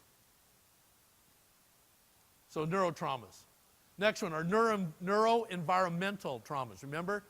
Physical traumas, environmental toxins, emotional stresses. Some are cultural, right? Pollution, all the radiation flowing around from cell phones and TV waves and radio waves. And I have a friend by the name of Joe Teff. John Nab knows him. Outside of Chicago, he has patients. He's sort of become a magnet, so to speak, for patients that have this in the extreme. He has patients that when they walk in the room, the lights go on. They're so radiated, right? Just from all the stuff they do, the lights go on, right? Watch, there's a lot of stuff floating around the universe. It's just cultural. It's part of the environment we live in, and it creates damage and interference to the nerve system. Next are things that you can personally control. Cigarette smoke, vaccines, mercury. The list is endless, right? Just giving you examples. And then there are corporate things, right? Monsanto, all the pesticides in foods, GMOs, nutrient-depleted foods that are out there. All of these things have an impact on the nerve system. Right? So everyone with me on environmental toxins. But all environmental toxins are not the same. I probably can't control radio waves right now, running through my body. I can decide whether I'm going to smoke or not, or where I'm going to buy my foods. Does that make sense? Okay. And the last one are neuroemotional stresses. Traumas, right? Traumas. 8-year-old girl is sexually abused. That information gets locked in her nerve system. Sometimes unknown, sometimes it may not even trigger and come out unless an event triggers it until decades later. You follow me? It's in the nerve system, affecting the nerve system. Someone sees their best friend blown up in a roadside bomb in Iraq. They come home. In the extreme, we diagnose them with things like post-traumatic stress syndrome.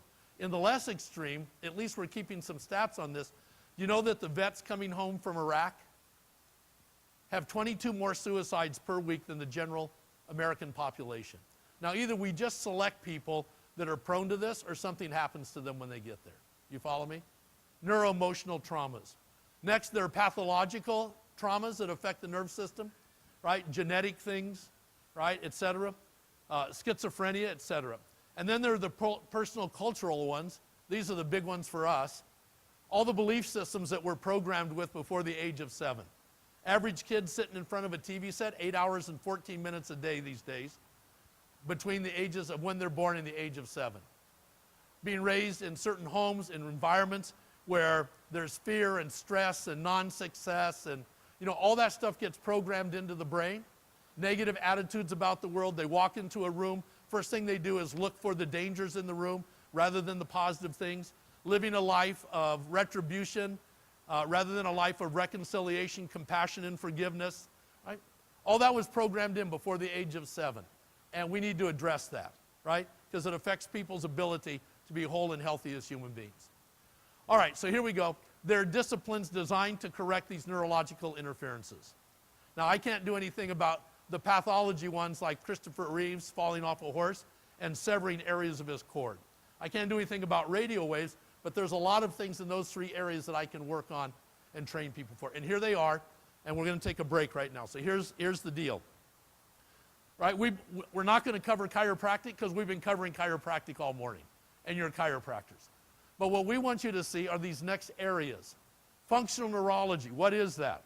So Dr. Mark Amos is going to talk to us for about 20 minutes or so and give you an overview of functional neurology, what it does, how it works, why it's there, What kind of interferences does it deal with? Next, vitalistic nutrition. Dr. Amanda Timberlake is going to talk about that. Right? The toxins, the pesticides, those kinds of things in our food. Dr. John Downs is going to talk to us about movement, kinesiology, right? And that. And finally, and not in this order, by the way, Dr. Brendan Osawa da Silva is going to talk to us about positive psychology and some of the centers we're opening up to look at these neuro-emotional stresses and how we can help people construct and build better lives. Fair game? And then when we come back, I'm going to talk to you about how we put all these together, right? What is the clinic of the future going to look like given these components? Fair game? Everybody understand where we are, where we're headed? You've been great. Here's the deal. You got 20 minutes. In 20 minutes, please, we're not going to come hunt you down, and I know you're not going to be running around outside. So do what you have to do. Get back here in 20 minutes, and we'll take this the next step. Thank you. Phenomenal aspects of the university, based on these principles we talked about this morning, is a program we have called Positive Psychology. Although that's probably not a very good description of the depth of what this is. Positive Psychology came out of the University of Pennsylvania. And out of this Ivy League school, there are just a handful of programs, or bachelor's degree programs in positive psychology in the world. And Life has the only master's degree in positive psychology. And when you start looking around at the top people in this particular field, the bulk of them, honestly, or a great number of them, are here at Life University. So one of the people that's really made a transformational difference in this is the person I'm going to introduce, which is Brendan Osawa da Silva. And Brendan, if you'll come up, we really appreciate it. Thank you. You're all set? I am. Okay. Thanks so much. Good morning, everyone. Hi. My mic isn't working. Is it? I don't know. Now it's getting there. Okay. Thank you so much, Dr. Riekman, for that kind introduction and that wonderful opening session. I'm here to talk to you about positive psychology, which is a new initiative here in the university. As Dr. Riekman said, we're offering one of the only master's degree programs in positive psychology in the world. And on Dr. Riekman's initiative, we're also starting the Center for Compassion, Integrity, and Secular Ethics at Life University, which is going to be a center for positive psychology research and the creation of positive psychology interventions and programs in society and in education. So I'd like to talk to you a little bit about both these initiatives. So positive psychology really lines up very well with some of the overall trends that Dr. Riekman was presenting to us in the first half, particularly as regards what he called emotional stress, the interferences that arise due to emotional stress. And that's why I think, I'm not a chiropractor, but I think from a chiropractic perspective, that's why there's a lot of excitement about positive psychology, because it is for the mind what chiropractic has for a long time been for the body and the whole person. As Dr. Riekman said, positive psychology is very new. I found this graphic online. It's kind of funny. It's a Mount Rushmore of some of the founding figures of positive psychology.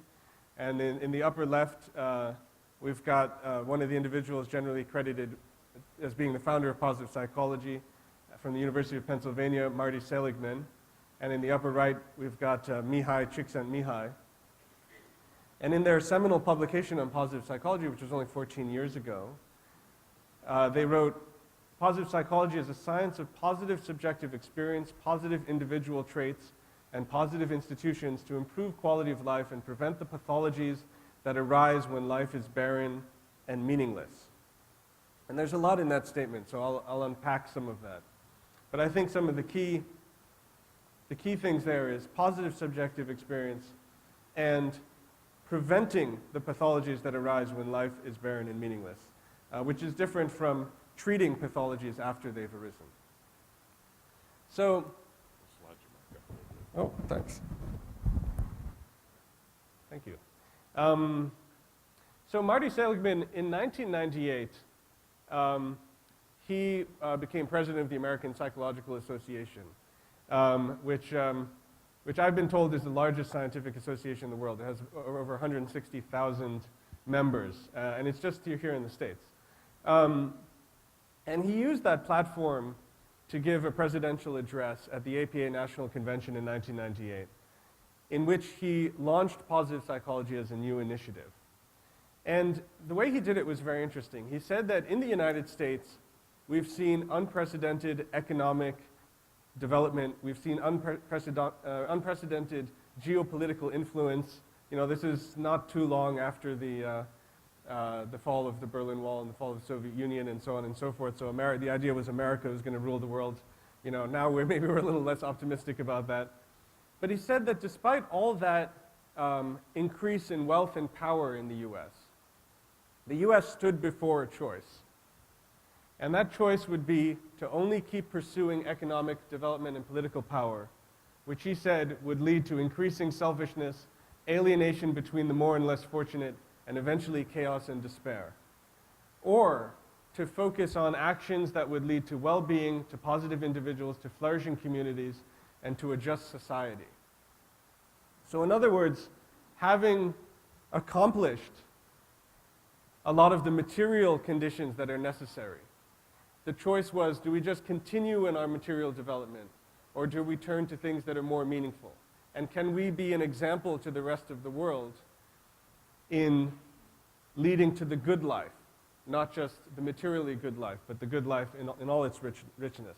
He also mentioned that despite all this increase in wealth and economic prosperity and development and education and so forth, you would imagine that rates of depression, suicide, and so on and so forth would go down, right? More money, right? Can buy more things, more computers, nicer cars. You can get that Ferrari. But in fact, what we'd seen was an unprecedented rise in levels of depression.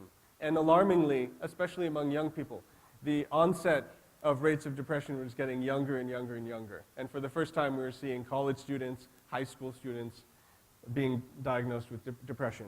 Now we just take that for granted, but that would have been shocking to people 20, 30 years ago. So what's the deal? What's going on? He said in looking forward, and I think there'll be a lot of resonance here with what Dr. Rieckmann said in the vitalistic chiropractic perspective. He said, looking forward to how to treat those problems, such as rising rates of depression. He said, I look not towards the lessons of remedial psychology with its emphasis on repairing damage. Instead, I look to a new social and behavioral science that seeks to understand and nurture those human strengths that can prevent the tragedy of mental illness. For it's my belief that no medication or technique of therapy holds as much promise for serving as a buffer against mental illness as does human strength. But psychology's focus on the negative has left us knowing too little about the many instances of growth, mastery, drive, and character building that, I don't know, you're going to have to fill in. I have no idea what it says there. They warned me that some of my slides get cut off. Has left us knowing little about the many instances of growth, mastery, drive, and character building that lead to a genuinely fulfilled, flourishing life.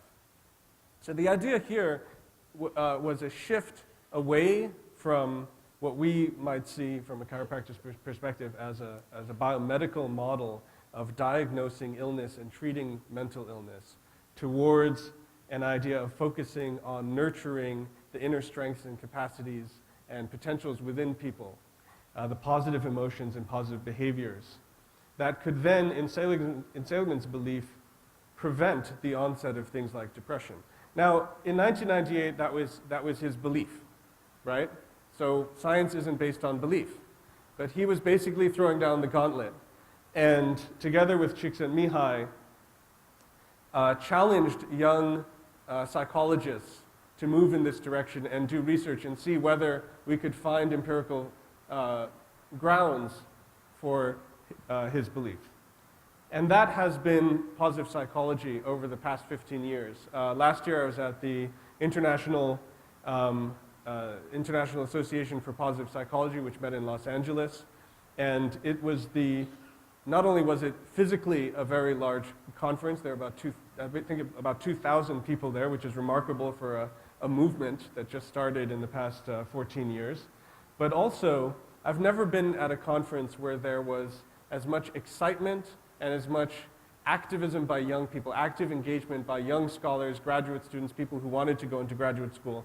And they were all saying, I'm so excited to be here. I'm so excited by what's happening here. And, you know, I mean, if you've ever been to an academic conference, you know they're never like that. And that's because there's been an explosion of research in positive psychology. And it has largely corroborated the belief that Seligman had when he kicked off the discipline.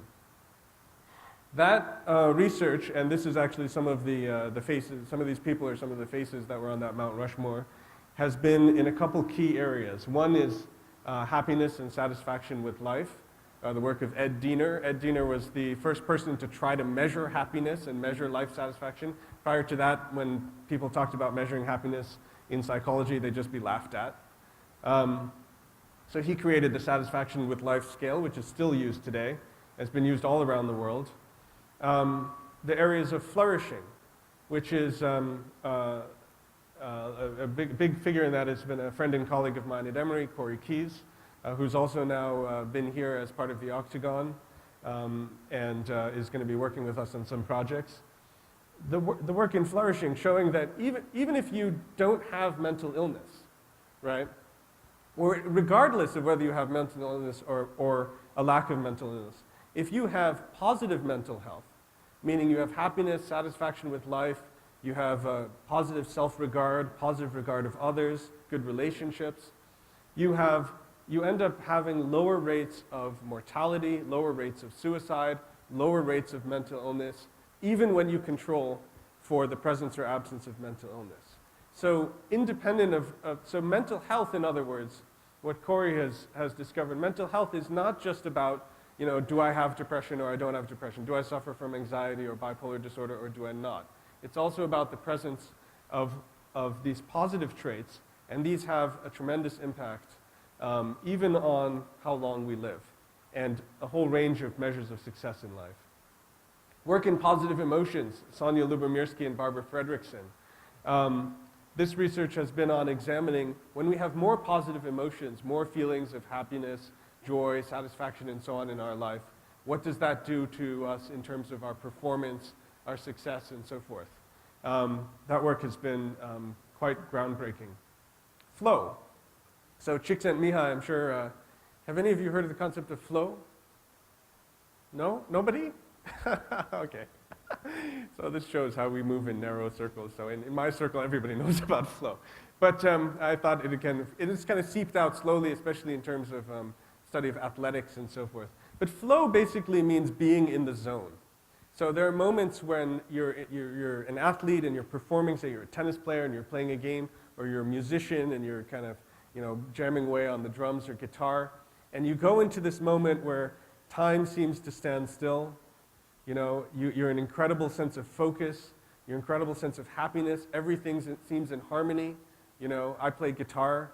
This has happened to me. I played guitar my whole life, so, you know, over 30 years, but, or not my whole life, but since I was a teenager. But this has only happened to me once. I see a fellow with drumsticks right there. So I'm sadly in my whole life, well, I haven't studied with Csikszentmihalyi, but it did happen to me once. I remember I was playing with my band, and it just seemed like the guitar and I were one unit. You know, it wasn't a separate thing. It wasn't struggling in any way, and the music was just playing, and I just like wanted to go on forever. And then when it ended, it was like, I felt like I wasn't the one playing the guitar. Somebody was playing the guitar through me. And my bandmates turned around and just looked at me like, what was that? And I just said, I don't know what happened there.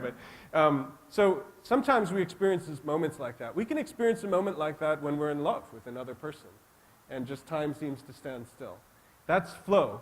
And it's a very positive experience. Psychologists had never bothered to study that, you know, because it just, you know, it wasn't on the radar. It's not in the DSM-5, you know, flow.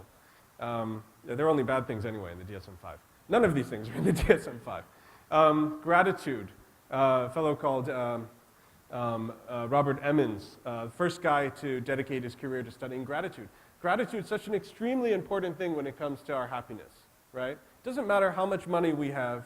It doesn't matter how many cars we have, how many houses we have, how many partners we have, or how attractive our partner is. If we have all those things but we don't have gratitude, we can't be happy, right? We can't be satisfied, right? On the other hand, we might have none of those things. But if we have gratitude just for being alive, just for being here on this planet, if we've got some family members, just the fact that our family members are alive, right? If we've got friends, grateful for the fact that our friends are alive, we can be very, very happy. We can be much happier than that person than that multimillionaire. So gratitude, something that's so important in our lives, and yet we never bothered to study it in a scientific way. And Emmons has found a lot of correlations with gratitude. People who practice gratitude having less visits to the clinic, less hospital visits, and so forth. Do I have 5 minutes? Oh my God, okay. Oh, all right. Anyway, lots of other areas. A very important area, compassion. As Dr. Riekman said, compassion is not just a value that is important for us to cultivate. It's actually essential for us. As humans, we are mammals. As mammals, all mammals and all birds, one thing we have in common is we rely on maternal care to survive. Without maternal care, we don't exist. We don't even come into the world without maternal care. So at some point in our evolutionary history, the first common ancestor of birds and mammals was the first animal that actually started to care for its offspring, or developed the capacity to care for its offspring. And that's what's allowed our whole development and our development as a species. So the cultivation of compassion is something that's very deep in us evolutionarily. It's very deep in us psychologically. We know that children don't develop properly without affection and compassion from early on. And we're moved by compassion. The wonderful video that Dr. Riekman showed, The Power of One, it's not a coincidence that each one of those people were exemplars of compassion. They weren't just doing anything. We didn't see Donald Trump in that video. So it's not the power of one to make a lot of money. It's the power of one to make a positive difference in the world, and that's rooted in compassion. I'm sure Donald Trump is a very nice guy. I've never met him. And this is positive psychology connects with the parallel movement that His Holiness the Dalai Lama has been leading in the area of secular ethics, which is the cultivation of basic human values such as compassion, forgiveness, and awareness of our common humanity on the basis of empirical evidence. So positive psychology, it wasn't that anyone had ever thought about these things before, but it's no one had ever done scientific research around them. Why is that important? Because a lot of times people think, well, when you talk about compassion, forgiveness, these are religious matters. But religion, while a wonderful thing, is also not a common ground for all of us, right? So we need a common empirical ground, a secular ground, in which we still believe we can cultivate these values. And that's the idea. And I think the alliance between positive psychology and secular ethics is what is allowing us to do some really wonderful things here at Life. I'm not going to go into all this except to mention that there has been a shift in the understanding of neuroscience because of discoveries in neuroplasticity, and also because of meditation research. That has opened up the eyes of neuroscientists and psychologists to the idea that these are not set character traits when it comes to gratitude, compassion, but these are things that can be trained through practice. That's something that was not believed as recently as 20 years ago, that you could actually change the brain through repetitive practice to increase positive emotions and characteristics. A lot of people think of meditation as this, which it can be, very relaxing. I see meditation more as this. It's not all easy and fun and games. It also involves work, but the work is in retraining your brain. If you were born with a lot of frustration, anger, maybe that fellow that Dr. Riekman was talking about, some of us are just born that way. I wasn't born the happiest person on earth, but there's hope because of neuroplasticity and techniques for training. This is research I've been involved in looking at the effects of compassion training. I'm not going to have time to go through all of this, but the research shows that even in 6 to 8 weeks of compassion training, we see lower inflammation, we see better stress response, to psychosocial stress. Dr. Rieckmann walked in, what happens when you walk into a room and you're just looking for negativity everywhere? Well, that stresses you out. What does stress do? It turns on your inflammation. What does inflammation do? All sorts of horrible things in the body. Even changing the methylation of our genes, of our DNA, to turn on genes that promote cancer in our body and turn off genes that protect against cancer in our body. That's something I've discussed with Dr. Omer Kuchuk over at Emory's Winship Cancer Institute. If you said 10 years ago that training somebody in compassion and changing the way they view others could have an effect on their likelihood of getting cancer, people would have just laughed you out of the room. Not here, not at Life University. They wouldn't have laughed you out of the room. People at Emory, people anywhere else would have laughed you out of the room. Now, you have medical doctors saying, that's the way it is. It's incredible the way things have changed. We're doing work with various populations, research here at Life, looking at bringing compassion into schools, with foster children, with prisoners, and so on and so forth. I don't have time to go into all of that. Just end by saying that thanks to the vision of Dr. Rieckmann and the support of His Holiness the Dalai Lama, this is Dr. Rieckmann giving His Holiness a piece of the Berlin Wall last October. We are launching the Center for Compassion, Integrity, and Secular Ethics at Life University. I couldn't be more excited about anything than I am about this. And we're going to be doing some great research, but not just research, but also the implementation of these programs in society. A lot of the research that's happening in positive psychology and in compassion research and meditation research happens in a lab setting. But we need to translate that out into the real world. And this is one of the things that the center is going to be trying to do. We've got some great projects. We're collaborating with other partners on an international scale. And we're looking forward to great things. I'm very grateful to Dr. Rieckmann and also Dr. Jerry Klum, who will serve as the director of the Center for Compassion and Integrity and Secular Ethics at Life University, for their support and the leadership in leading us in this wonderful direction. This is very exciting. Thanks so much.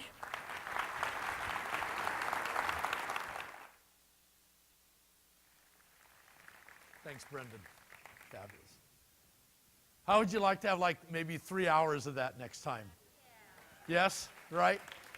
I feel bad interrupting because they're just giving you flavors of these things today. Brendan is phenomenal. The team at Life University, it's one of the most phenomenal programs. They're doing research on, how heart patients, after having a heart attack, depending on what kind of environment they go back into, what their chances for recovery and what their chances for having a recurring event are based on these issues of compassion and forgiveness, etc. So we as human beings need these connections, and we have to make decisions about whether our connections are going to be based on fear and apprehension, or whether these relationships are going to be based on compassion and forgiveness, etc. So critical factor, and we're going to be doing the research at the university. Next area I want to introduce, and then we'll tie all of these together. Dr. Mark Amos is going to talk about functional neurology. Mark, one of our instructors at Life.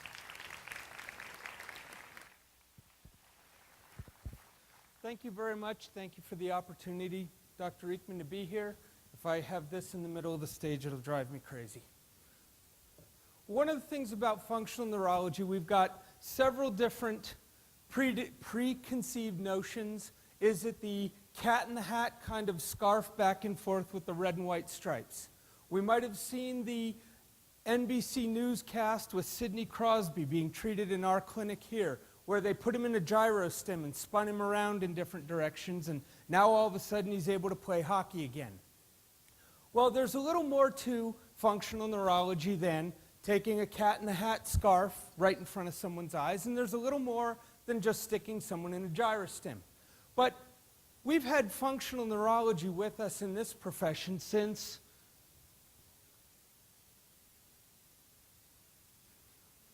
the next slide, which isn't quite coming up yet, is a picture of two people you'll recognize. It's D.D. Palmer and Harvey Lillard. Because what D.D. Palmer basically did was noticed an effect and assigned a cause to it. Well, now it did something. There we go. Noticed an effect, assigned a cause to it. There is no nerve that runs from T4 up into the ears. But what would make an adjustment at the T4 level affect someone's hearing? Well, a part of this is a piece in the brain, and I'm not going to get real technical in the nervous system, so you don't have to be afraid of that. The thalamus in the base of your brain is the gateway to all of the higher centers for interpretation. The thalamus is going to be activated by the cerebellum. And the cerebellum gets an awful lot of its input from paraspinal muscles. So if you have a subluxation, you're affecting the movement of the vertebra, you're affecting the input from those paraspinal muscles, you're affecting activation in the cerebellum. The cerebellum, in turn, is going to activate your thalamus. So if we have lack of input from the spine, lack of activation of the cerebellum, lack of activation of the thalamus, now the man's brain cannot respond to sound. Thank you. Now the man's brain can't respond to sound because his thalamus is not active enough to send that synaptic input one level higher into the temporal lobe for him to understand. Once we've reestablished proper spinal biomechanics, proper spinal inputs, now the thalamus comes to its proper level of activation. Sound from the external environment activates the temporal lobe, and we can hear again. Get my directions going right. I'm going to be a little out of order because I had thought we were going to have a little more talk about the Office of the Future beforehand.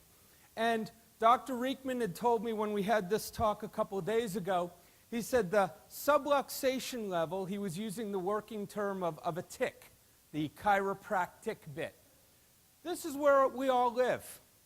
And as we look at this, I can remember one of my patients early on in practice coming in saying, you know, I've got this pinched nerve in my neck that sends this pain into my arm, and can you help a pinched nerve? And, you know, back then I said, well, you know, Phyllis, that's all I do. But I dare say if I were to ask people, how many of you have seen a patient with carpal tunnel syndrome, we'd have every hand in here go up. And if I said, how many of you have adjusted the patient's cervical spine and the carpal tunnel syndrome went away? Most of the hands would go down. If I said, well, what about if you went to the elbow and adjusted the elbow?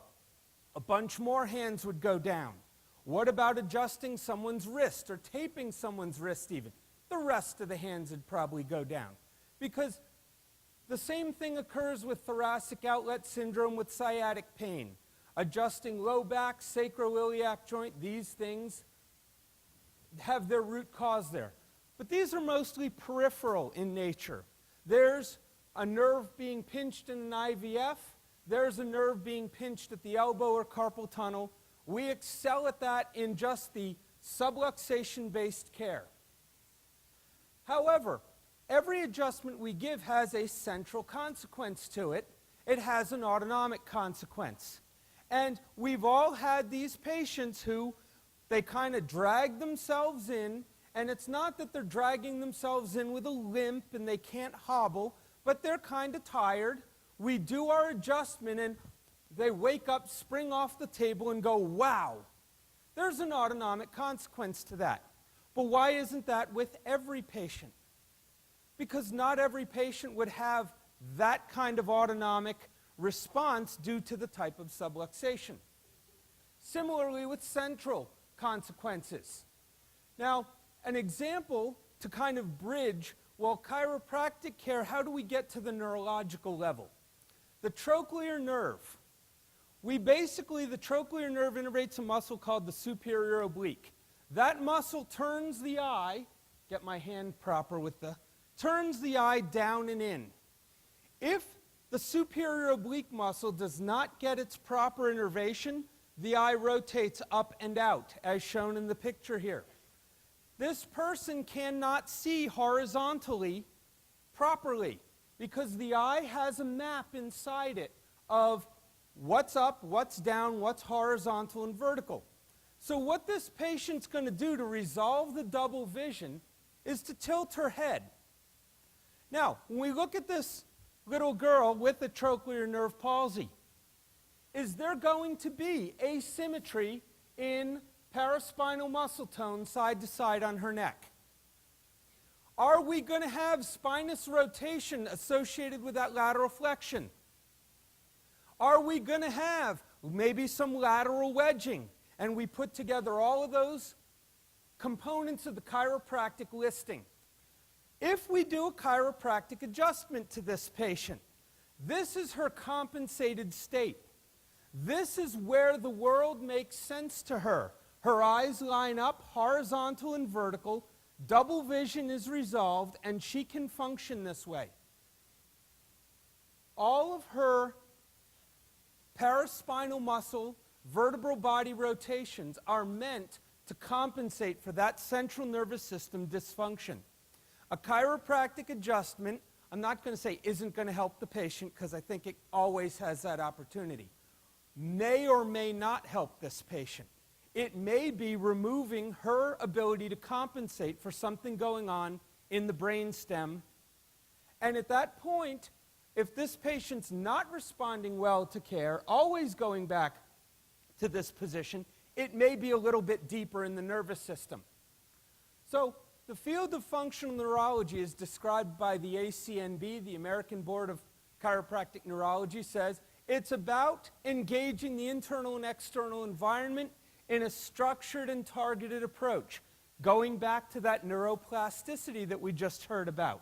We want to activate pathways that are not active currently and keep them active and growing and developing to establish more normal function, to affect positive changes in the nervous system. Dr. Riekman's going to mention the condition-based correction and wellness, and I had thought we'd be a little bit deeper into the practice of the future model before I got on, which is, so we'll kind of assign that, put that back burner a bit. But if we look at carpal tunnel syndrome, sciatic radiculopathy, thoracic outlet syndrome, subluxation nerve entrapment, everybody, kind of does like this with the piezoform. Chiropractic works. But now let's look at kids with ADHD, autism, and dyslexia. And we don't have as great a success rate with them. Yes, we help patients with these, and yes, you've probably had the mixed bag. I've got several autistic patients. Some respond really well, some not as well, but they're still coming along, so we're going to keep at it. Similarly with vestibular rehabilitation. Patients with vestibular injuries, dizziness, and imbalance often respond real well to chiropractic care. Often there's that mixed bag. Concussions and TBIs, we have a mixed success rate. And if we have good success with these, great, keep going. If we don't, there may be some other neurological consequences going on that the adjustment's not addressing. Similarly with a stroke or several autonomic conditions. So in the field of functional neurology, the idea is to target an input to a weak area to activate it and rehab it, bring it back to a normal function. Chiropractic adjustment being a part of that. In the functional neurologic exam, the video basically is showing they're going to put this woman in a video nystagmography. They're going to watch her eyes under certain conditions of staying still, moving in certain directions, and following paths. They're mapping out the movement of her eyes as to whether it's an appropriate movement or an inappropriate overshooting or undershooting movement. Very subtle things going on in the brain. The posturography that they kind of zoomed through and left. Because standing steady, we should be able to do that. If we're standing and moving all over the place and can't stand still, as it looks like I can't do, because I have to have the stage to move around on, there's a problem. And the gyrostim is one of the ways of getting into those pathways by spinning the patient in two different axes and activating the inner ear in a very specific way to promote vestibular reflexes and postural reflexes. Other ways that we have in, this child is working on an interactive metronome. improving timing and coordination between his hands and both sides of the body, doing reintegrating exercises. Here we've got our ADHD and autistic patients. We're going to see this doctor in a second go into a reintegration of a Babinski reflex. One of the few things we remember from way back in school. You stroke the bottom of the foot and the patient's toe goes up, and it's not supposed to do that after about a year of age. If that reflex persists, basically we can think of that as if you were trying to learn to run a marathon. Yeah, many of us could do that. Some of us with a lot more training than others. And it would take a while to get there. Picture yourself, though, not knowing how to walk. Thank you. Not knowing how to walk and having only one leg. And setting your idea to become, I'm going to be a world-class marathon runner. You don't even know how to walk, let alone run. Going to be darn near impossible. They're reintegrating here that Moro reflex, the startle reflex, where you lower a child and they do like this real quick. That's supposed to disappear. You're supposed to learn to suppress these. If you do not, your consequent neurological development can't proceed normally from that point on. A lot of the childhood developmental disorders, ADHD, autism, dyslexia, are all related in, many of them start off with persistence of these primitive reflexes. Often they all also tie back to both halves of the brain not being able to integrate together. The metronome helps things like that, so does reintegration and rehab of these reflexes. Vision and eyes and different color lights. This guy's demonstrating eye lights, and they flash lights at him, and he watches the world through different color lenses to change the activation in the brain. We learned back in school that it goes in the eyes, optic nerves, crosses at the thalamus, back to the occipital lobe. But it also comes back forward, everything we see, for processing. And different color lights have an effect on activation of certain pathways, as does temporal field stimulation, watching checkers flash back and forth. We can affect deep into the brain here without a spinal adjustment, which is going to have an effect on the brain. We can take the more subtle approaches to activating and rehabbing brain so that the patient gets a better expression of humanity, so that the patient can have better biomechanics, so that patient may respond better to chiropractic care as well. Well, Life University has a functional neurology clinic. This is kind of the first component in that Office of the Future, which we've established. And we've been cranking out research since we started here. I just have a couple of these. Computerized dynamic posturography in a functional neurology practice. These are in the Journal of Functional Neurology, Rehabilitation, and Ergonomics.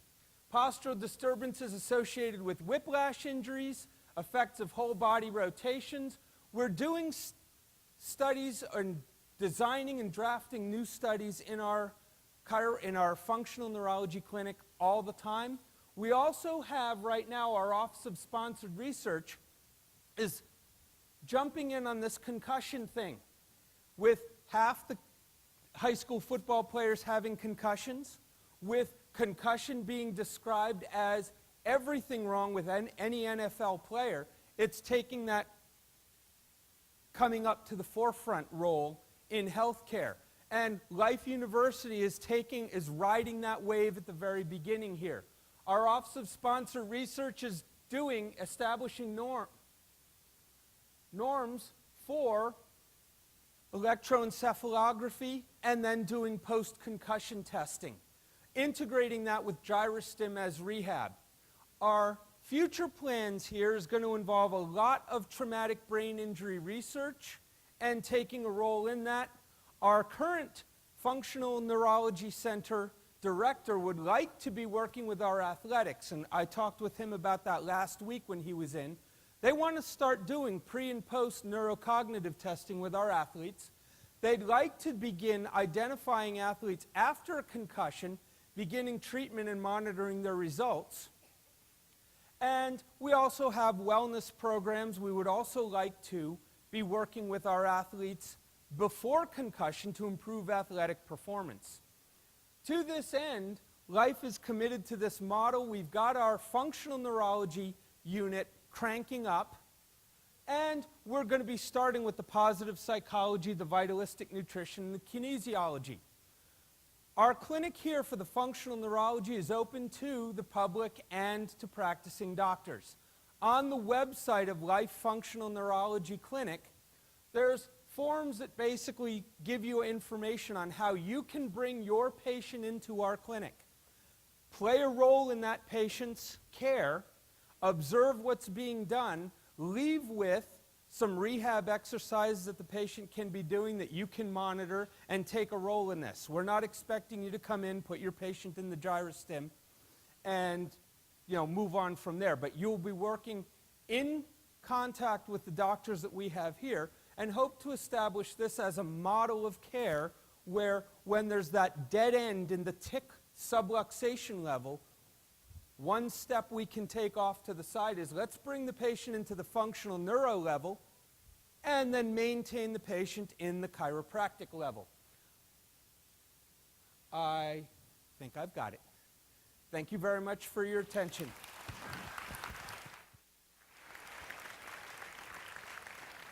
Thanks. So, do you feel totally dumb? There's two parts to this, really.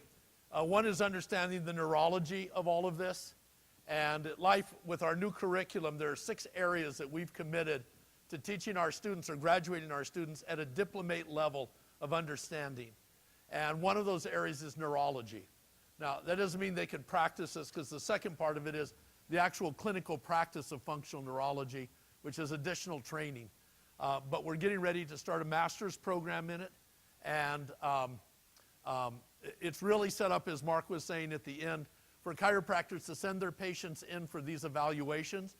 And then the center sends them back to you, right, with direction and for their ongoing chiropractic care with them and their family for a lifetime. You follow me? So it's an additional resource that's available to us with patients in our clinics, right?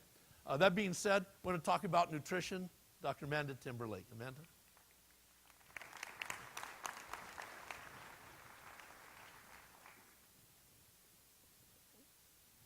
Okay, welcome everyone.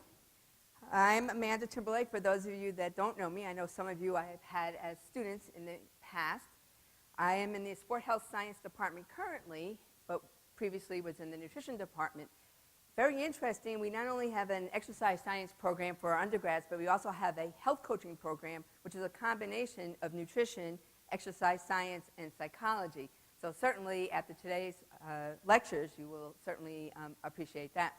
I also want to just say one of the comments that Dr. Riekman had made about smoking just reminded me of a vision that not a vision, a thing I observed when I was up north. I went into 7-Eleven store to pay for some gas, and this shows you how socially unacceptable smoking is now.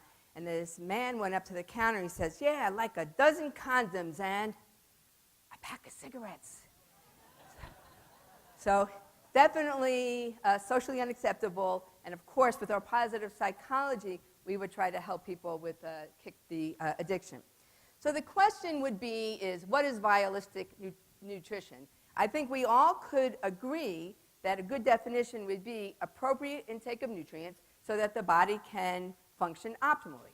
Okay, all in agreement there. But what's the best way to deliver these nutrients? Maybe we don't have universal agreement. Atkins diet, do we use supplements, raw foods diet, paleo diet, Mediterranean diet, that's my favorite, that's why I have it underlined. But there is not total agreement on which is the best diet. But most people would agree that increased intake of fruits and vegetables is beneficial. But then that leads us to the issue of pesticides. And if you're not familiar with the Environmental Working Group's Dirty Dozen, every year they come out with those fruits and vegetables that have the highest concentration of pesticides. And this is what it looks like. And unfortunately, every year, apples leads the list. But their recommendation would be those fruits and vegetables that have the most pesticides, you go on and buy organic. So again, if you're not familiar with this, all you have to do is go online and type in Dirty Dozen pesticides, and this will come up. So in my presentation, I certainly hope I have some tact, because as I mentioned, we all agree that good nutrition is important, but we might not agree what's the best way to deliver that nutrition. Now, I am going to be a hall monitor this afternoon across the way, and also a host tomorrow afternoon, and giving a presentation in the morning. So if you want to track me down so we can discuss this more in detail, I would love it. And also, if you want to ever email me, if you forget who I am, last name Timberlake, think Justin, and you can remember, and I'm the only Timberlake here on faculty. So one of the things that we try to be is evidence-based. However, I like to say in my previous life I was a dietitian, and when I got out of grad school, that's what I was. And back in the 80s, we pushed hard stick margarine. And we thought that was a better alternative than saturated fats, which would be butter. Now we know that the hard stick margarines have trans fats, that the body does not handle it very well, and butter is probably better for you, or is better for you than a hard stick margarine. And so sometimes I just pray that I did not kill anybody with my advice pushing that margarine. But the point here I'm trying to say that science does evolve. And so the science of nutrition does evolve, and we have to keep up with the science. Back in the 80s, people who said that rheumatoid arthritis was linked to diets, they were called quacks. People who said that you can have plaque reversal with diets, they were called quacks. We now have evidence to suggest that, at least in some cases, that these links actually may exist. So again, keeping it current is important. But even when we know the science, even when we know it, our patients don't always listen to us. Is there anybody here that all their patients take their advice? Okay. So we know the best way to lose weight, of course, is not to gain it, prevention. But we know, really, if you need to lose weight, then you need to be in some type of caloric deficit. Exercise more, eat fewer calories. Now, the big debate is who needs to lose weight. That's a separate issue that I'll briefly mention shortly. But I wanted to show you this. I'm going to buzz through it fast, and some of you may have seen it before. But if not, this is CDC website, and they started collecting data in the 80s about obesity. And they use body mass index greater than 30 as their indice, their tool of measurement. And we know that there's some limitations using the BMI because it doesn't take into account muscle mass, but most of you can really tell when someone comes into your office, if they have extra muscle or not. Well, anyway, so if we look at this, this is just, you can see that as the years go on, Americans are becoming heavier and heavier.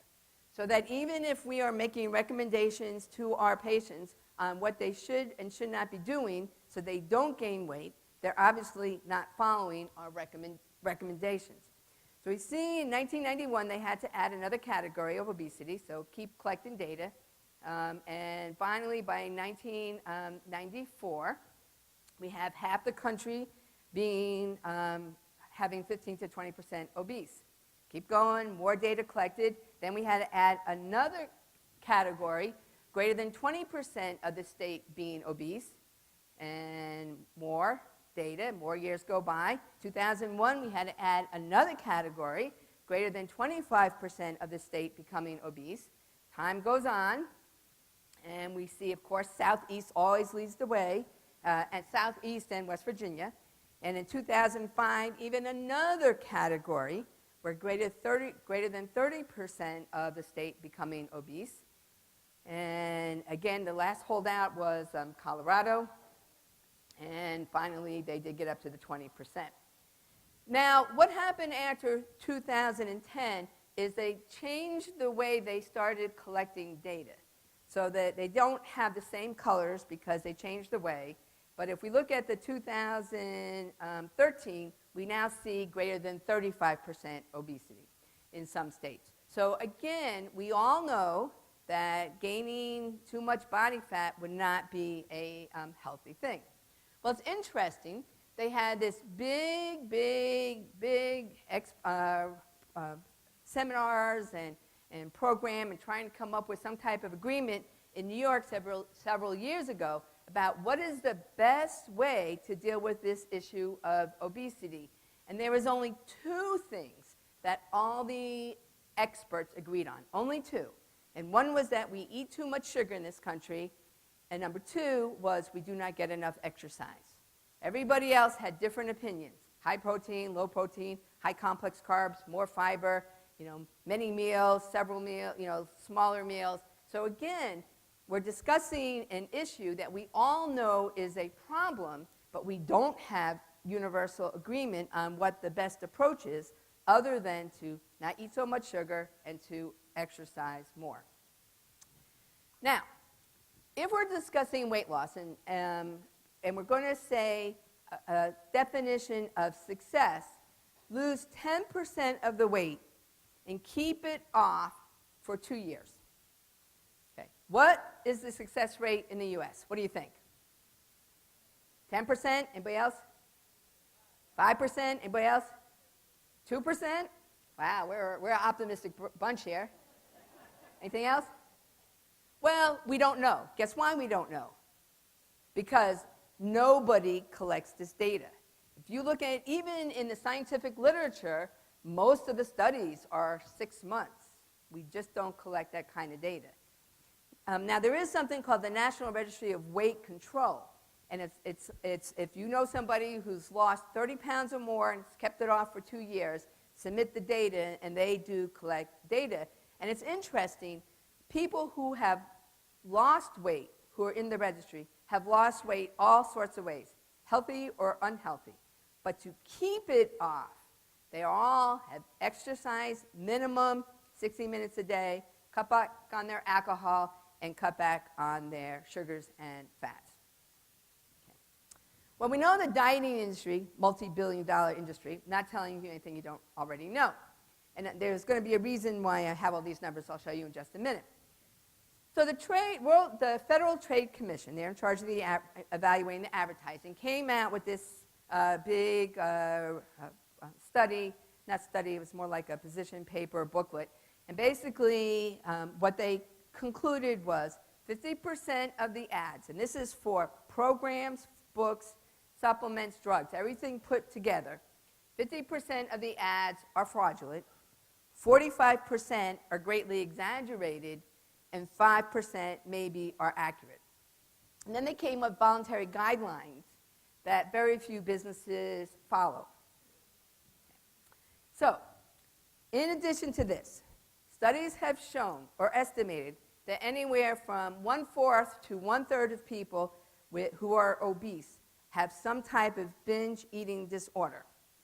They would then benefit highly from some type of evaluation, psychology, and possibly, if it was a minor thing, positive psychology.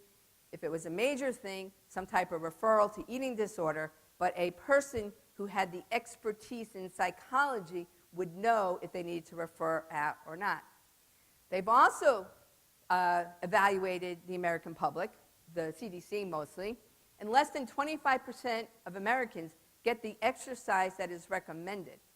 But the exercise that is recommended for health is actually less than the exercise that is recommended for continued weight loss if once a person has attempted to lose weight. Again, showing how prevention would be better because you don't need as much exercise to prevent the weight gain, but once you gain the weight and lose it, you actually need a little bit more exercise. So that's me.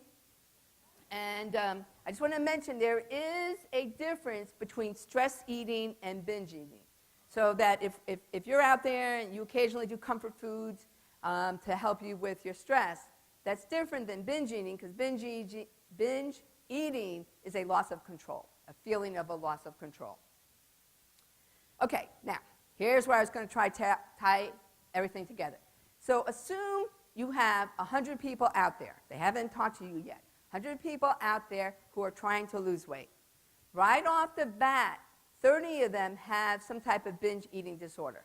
And in actuality, if you have not screened for them and referred them out, you put them on a diet, you are actually making it worse for them, because dieting increases cravings for food, which if you're a binge eater is the last thing you need.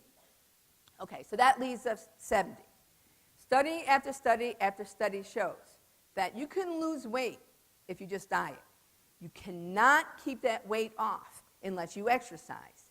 And there is no use having somebody lose weight if they're going to gain it back, because weight cycling might be worse for you, some studies show, than actually keeping the weight on. So we got to 70. We're going to multiply it by 25% who are doing appropriate amount of exercise, and we're down to 17 and a half. Well, you can't have a half person, so 18 people.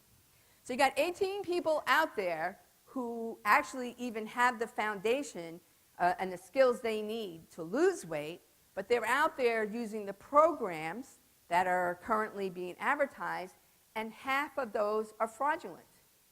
So now we're down to 9 out of 100 that truly have a success of losing weight. And I'm choosing weight loss because there are multiple different nutrition issues out there, but I thought weight loss was something that we could all relate to.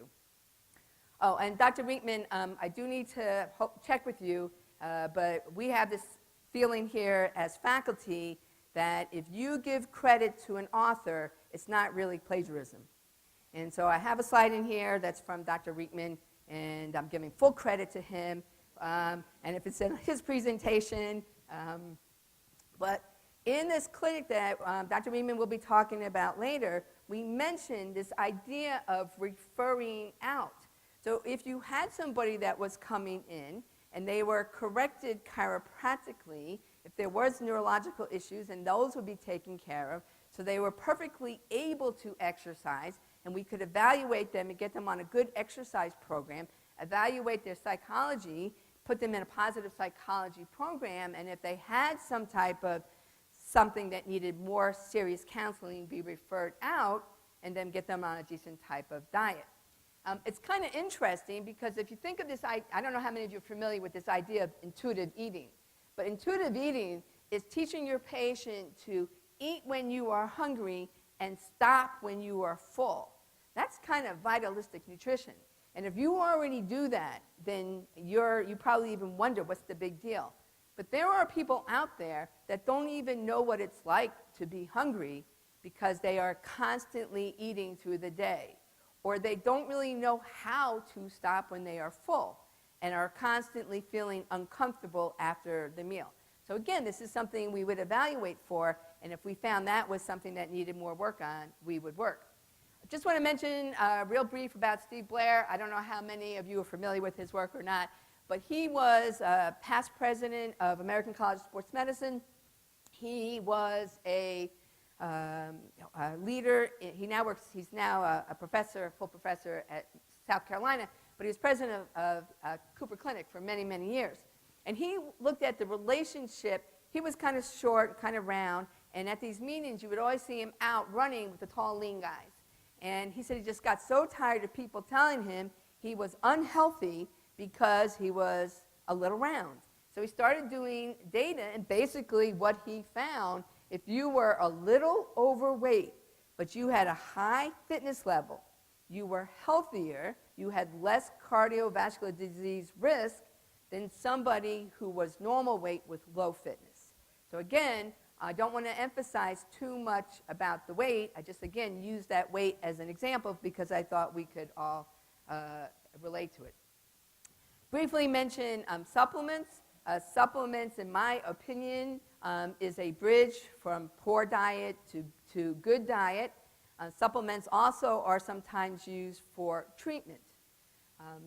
But I do want you to be aware that in the literature, there are increasing reports of liver toxicity due to supplements. So that if you are using supplements, hopefully you are using them wisely and understand that your patients, because they don't always listen, and in the American mind, more is better, that we need to make sure that they are using the supplements correctly. The reason why I have a picture of a polar bear is the only study or case study I have ever seen where anybody got toxicity from food was a woman that ate the polar bear, liver of a polar bear, not the whole polar bear, she ate the liver. So we know the liver can concentrate vitamin A, and she got vitamin A toxicity. So in my 30 years of reading, only one study of toxicity from vitamins, and that was from the liver. So again, if you do use supplements, and there's definitely a need for them at times, just be careful. So again, I'm going to talk about this integration, and Dr. Riemann obviously will talk about it a lot more, but the idea that a person only needs to fix their nutrition, in some cases it might be true. In some cases, we just need to move them towards a more whole foods diet. But in some cases, it's far more complex than just what they're eating, because what we eat is tied into everything else. So I'd like to close, some of you have heard this story before, most of you not, I hope, about a little story about my nephew Jonah. And Jonah was about 5 years old at the time, and my sister was a vegetarian. And they were online, and she usually didn't do this, but she was going to allow him to have an ice cream. So they were online to have an ice cream cone. So they're online waiting for the ice cream. And so my nephew, remember he's 5, he's like, oh, Mom, I want that and that and that. She's like, no, ice cream only. So, well, I want ice cream sundae, and, oh, I want those French fries too. And, of course, mothers, said no. He goes, why not? How many of you are parents? You know that you got to be careful, right, when you answer the why not? So my sister says, because, and she points to a really overweight guy and says, because you're going to grow up and look like him. So they get the ice cream, and they sit down next to a very pregnant woman. And my nephew, who's 5, turns to her and says, I know what you've been doing.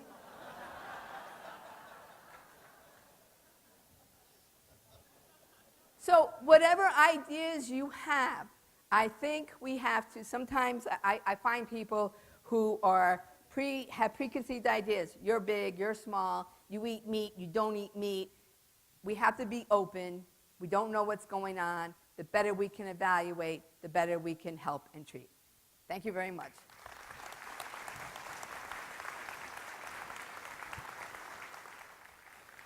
Give to John. You'll give that to John in a second.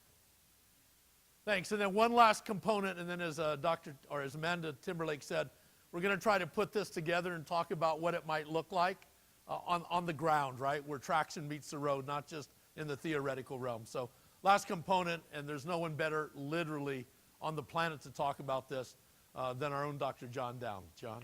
Thanks, Guy.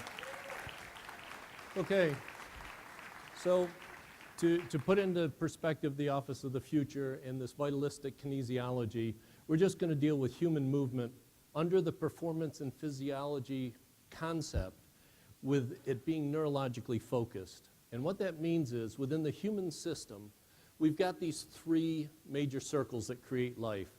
And the psychosocial, Brendan's already covered with positive psychology. The biochemical, Amanda just gave me a schooling on nutrition. And in the biomechanical side, that's really what we're going to be talking about in the human movement side. And within that, the human movement is just a set of kinetic systems, right? Within that kinetic system, though, you've got to have neurology. So the somatosensory system, all the way up through the supraspinal, which is what Mark Amos just went through. And then we look at the neuroarticular. The nervous system has to get to the joint. And then finally, the neurology has to move the muscles, and hopefully it moves the right muscles, and that the fascia will allow those muscles to move. And if they all work well, we've got a great kinetic chain. If they don't all work well, we still have a kinetic chain that has to move. And so here are some of the assumptions and presumptions I'd like you to think about. in the medical model, I find that most people in the medical model presume an intact nervous system, free of frank injury or pathology, performs just as a neutral conduit of information for all the systems. And so performance in the system is just really driven by task accomplishment. It's just a matter of focusing, skills, concentration, and performance. The chiropractic model is a little different, right? Presumption should be under the chiropractic model. We kind of presume everybody is subluxated, right? And has nerve interference, and whatever we do via techniques removes said subluxation and nerve interference. And as what Dr. Amos was saying was, we may be trying diligently to correct a head tilt, that a functional neurologist may sit there and say, yes, but that is a compensation that the body is trying to use to maintain its optimum performance as it is now. Because the body is a self-regulating organism, okay? So one of the things that we try and look at is few models of assessment have a pre or post check for some level of objective outcomes other than changes in pain, symptom relief, versus direct testing. Now, it could be neurological, it could be post x-rays, all those different things. So what we look at, and this is basically from the Sports Science Institute side and athletic care here at Life University, but the nice thing is we're all athletes, right? You know, one of the things that I deal with all the time is I tell people life is an athletic event. Whether you want to prepare for it or not, totally up to you, but it's an athletic event. Doesn't mean anything when you're in your 20s and you think you're bulletproof. When you get up into your 60s and you're riddled with bullet holes, you go, wow, if I'd known this, I should have taken better care of myself, right? So there are two things that we deal with a lot in human movement. One is neuromechanics, just simply how the nervous system connects to the biomechanics of the body. And the other thing is called SED. It's the SED principle. And I'll do that in just a second. But in the neuromechanics, we've got four things: feed forward, feedback, neuroplasticity, and task specificity. Who cares? Well, here's the deal. In feed forward mechanism, that's everything the brain comes up with that has to be activated in the body for you to do a movement. All right? That takes place approximately 100 milliseconds before movement, up to about 75 milliseconds after the joint has been loaded. Almost all spontaneous ruptures of ligaments occur in the 40 to 60 millisecond window after load. Spontaneous ACLs, anterior talofibular ligaments, patellar ligaments, long head of the bicep, all rupture within those windows. That's during the time that the feed-forward mechanism is supposed to be optimizing the stiffness of the joint to protect the joint and deal with the forces that are going through it. So it's a critical time. And then feedback just comes back afterwards and says, yeah, whatever happened, happened. You've already heard people talk about neuroplasticity. The more you use it, the smoother it gets, all right? All the way from the cortex to the mechanoreceptors, that's the MR, mechanoreceptors, and back. And then task specificity. The body is a self-regulating organ, but at the same time, if you want it to train to do something, you have to do it specifically, okay? You can't sit and try and increase your penmanship, that, you know, clarity. None of us do that anymore, right? You can't even read what my name is. When I sign it, they go, why bother, right? But to get a child to learn better penmanship, you don't have them do other things other than writing, right? You can do all sorts of other fine motor skill testing with them and activities, but when it comes down to it, the task-specific thing is handwriting, okay? SED principle. So cool when I sit there listening, I'm going, everyone that got up and started speaking, I'm going, oh, I wish I'd gone before them. I wish I'd, except even Dr. Ekman, I don't even want to be in the same room, right? So the situation is this, that when I sit there and listen to this and I'm going, oh, cool. Yeah, they're going over all the stuff that may make some of what I say seem valuable, right? Specific adaptation to imposed demand is how the body works. Whatever the imposed demand is, The body is supposed to specifically adapt to it. So if you want to get stronger and you go lift weights and you're trying to get the muscles to hypertrophy, it's the progressive resistive overload that's the imposed demand. And then the specific adaptation is increase in strength and hypertrophy. As Amanda said, you want to lose weight? Well, you can diet it off, but if you don't do exercise with it, hard to keep it off. What's the imposed demand? Caloric burn through exercise. What's the specific adaptation you're expecting? Weight loss and keep it off, okay? It's just how the body works. If you sit still long enough, that becomes the imposed demand. What's the result? Disuse atrophy, okay? So it's good sides and bad sides of this whole thing.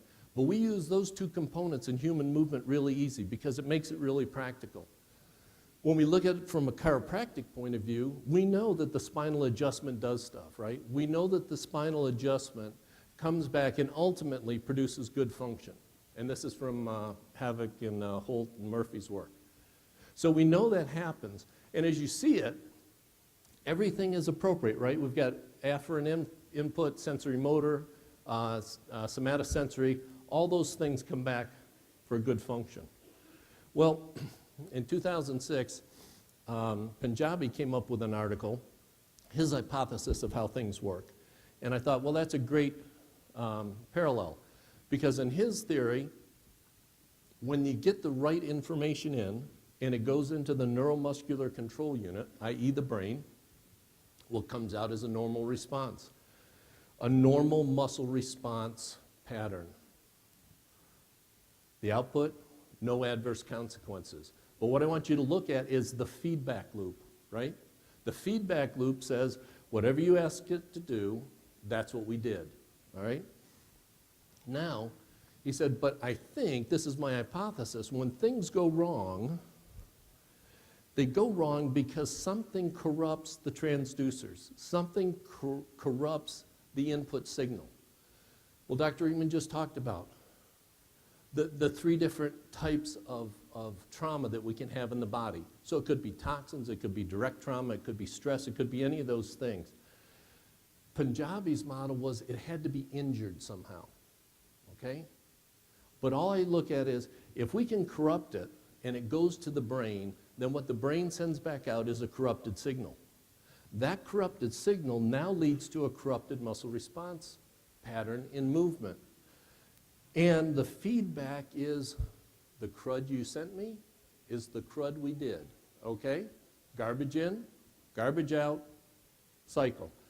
The other thing that I like about this model is what he says is you get adverse consequences. He doesn't say you get pain. He says you just get adverse consequences. But those adverse consequences are less efficiency in human movement.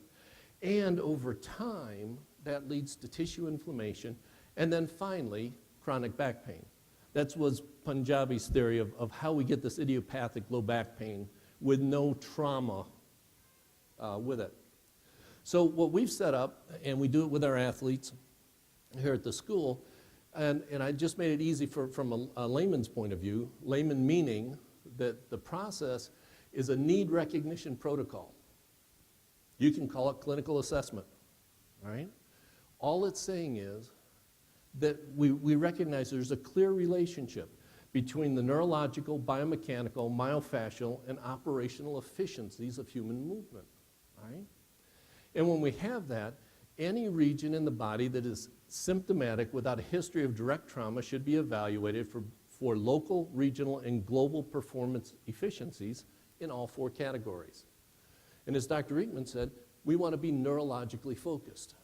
And the hard part with athletes and the hard part with people in performance is, do we have a pre-test and then a post-test that can show them, is there something wrong with your system without you knowing it's there? So what we've done is we've come up with a set of field tests that can be done. Notice that within all those pictures there are no wires. You don't have to be plugged in. You can be outside. It doesn't matter what temperature it is. It all works, all right? It's just simple field tests, but what those field tests can show is the fact that the nervous system isn't balanced. And so within the sports science end and with the athletic care end here at Life, our athletic trainers know about this, our strength and conditioning people know about this, and the chiropractors that take care of our athletes. Because the bottom line is, if the signal is corrupted, the work that you're doing isn't going back into the brain in an optimum fashion. It's still garbage back, all right? So what does that mean? Because kinesiology was supposed to be part of this too. Well, this is a real cool article that came out in 2013. This is about patterns of human movement. And hopefully you can see in this thing that from the central processing, from the brain, you get muscle activation, system mechanics, task performance, right? Task specificity. But with that, you have proprioceptive feedback back to the brain. On the other side, when you activate muscle, because the body is a self-regulating thing, it has to measure how much metabolic cost is this, right? So you have a metabolic energy demand that also gets feedback to the brain. So the brain is measuring proprioception as well as cost to do this, and really, we don't know anything about that. What we know about is this other little box called the sense of effort feedback. What does it feel like? Now, my best example of this is there are things I do now that I used to do 20, 30, and 40 years ago that seem to take more effort, right? It just seems more difficult. Same number of steps, same height. What's going on, all right? The situation is all we get is the perception. We don't understand the physiology behind it. I mean, we do, but the average patient doesn't. And there's studies that are showing that if you corrupt the system, the body is operating in a less than optimum position. Same thing with this article on neural cardiovascular control of exercise. And again, the situation, I won't go into the whole thing, but you've got two different drivers. You've got the locomotive driver and you've got the cardiovascular drive, right? You know, when you do stuff, the heart's supposed to, cardiovascular system's supposed to come along for the ride, right? And if you've got a greater idea than your heart and lungs want, yeah, just after a while you run out of gas, right? You just have to stop. But what ends up happening is it's a feedback system, all right? And it goes back to that perception. Well, what we're finding, and we're going to do some experiments with it to see if we can get publishable statistical significance, is that when you corrupt the central nervous system, and you can demonstrate it through this process that we call a global assessment, if we can demonstrate that, and we can demonstrate that it creates a false perception of effort or exertion, then any healthcare provider that's dealing with exercise, cardiac rehab, anything like that, should check the nervous system before they put the person through any type of those activities. Because if they don't, they're coming up with a false range of what their perception is. Right? So when we go through it, and I'll come back full range with us, looking at the neuromodulatory effects of the vertebral subluxation. Well, this is Heidi Havek's work out of New Zealand. And what they're finding is that obviously when you have the subluxation, you have this altered function and pain and disability down at the bottom. What I'd like you to see before that is, just think vertebral subluxation, adverse consequences. That's what it means. So the sooner that we can find that there is a subluxation, that there is nerve imbalance in the system, the sooner we can correct it and keep the people maintained at the highest level possible. So our system in human movement within this process is pretty easy. There are three areas involved: neurology, biomechanics, and soft tissue. Of the three components, the one that produces instantaneous change is neurology via the adjustment. That's the only one. Everything else has to follow it, okay? Thus, the focus on needs recognition for care of the neurological component is essential to optimizing performance is the contribution we're trying to make to the Office of the Future. Thank you very much.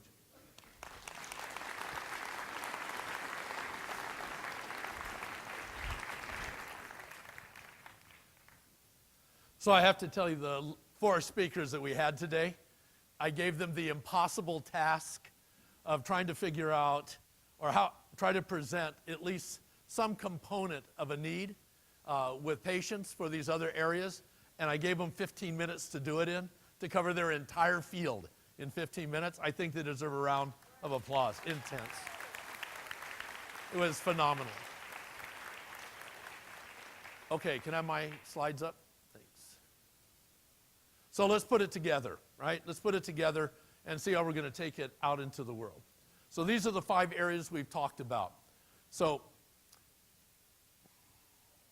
let me go back. So watch, let me just take it out of the realm of politics and all of that and just put it in the realm of an athlete, since John took us to that place. So if you had an athlete that wanted to perform at a high level, let's say you wanted to be a starting member of the AC Milan soccer team, right? World-class team. Do you think that if you were trying to reach that highest level of performance, that having appropriate training, kinesiology, movement, exercise, all of that would be critical to reaching a high level of performance as an athlete, yes or no? Do you think, and I'm going to suggest that these are 1 + 1 = 3 kind of responses, do you think if you took that athlete that was performing at that kind of an athletic level and added and cleaned up their diet, got rid of all the toxins in their diet, got them whole foods, right? All those kinds of things, that in fact they would then perform at even a higher level when they went out, yes or no? Anyone want to argue with me on that one?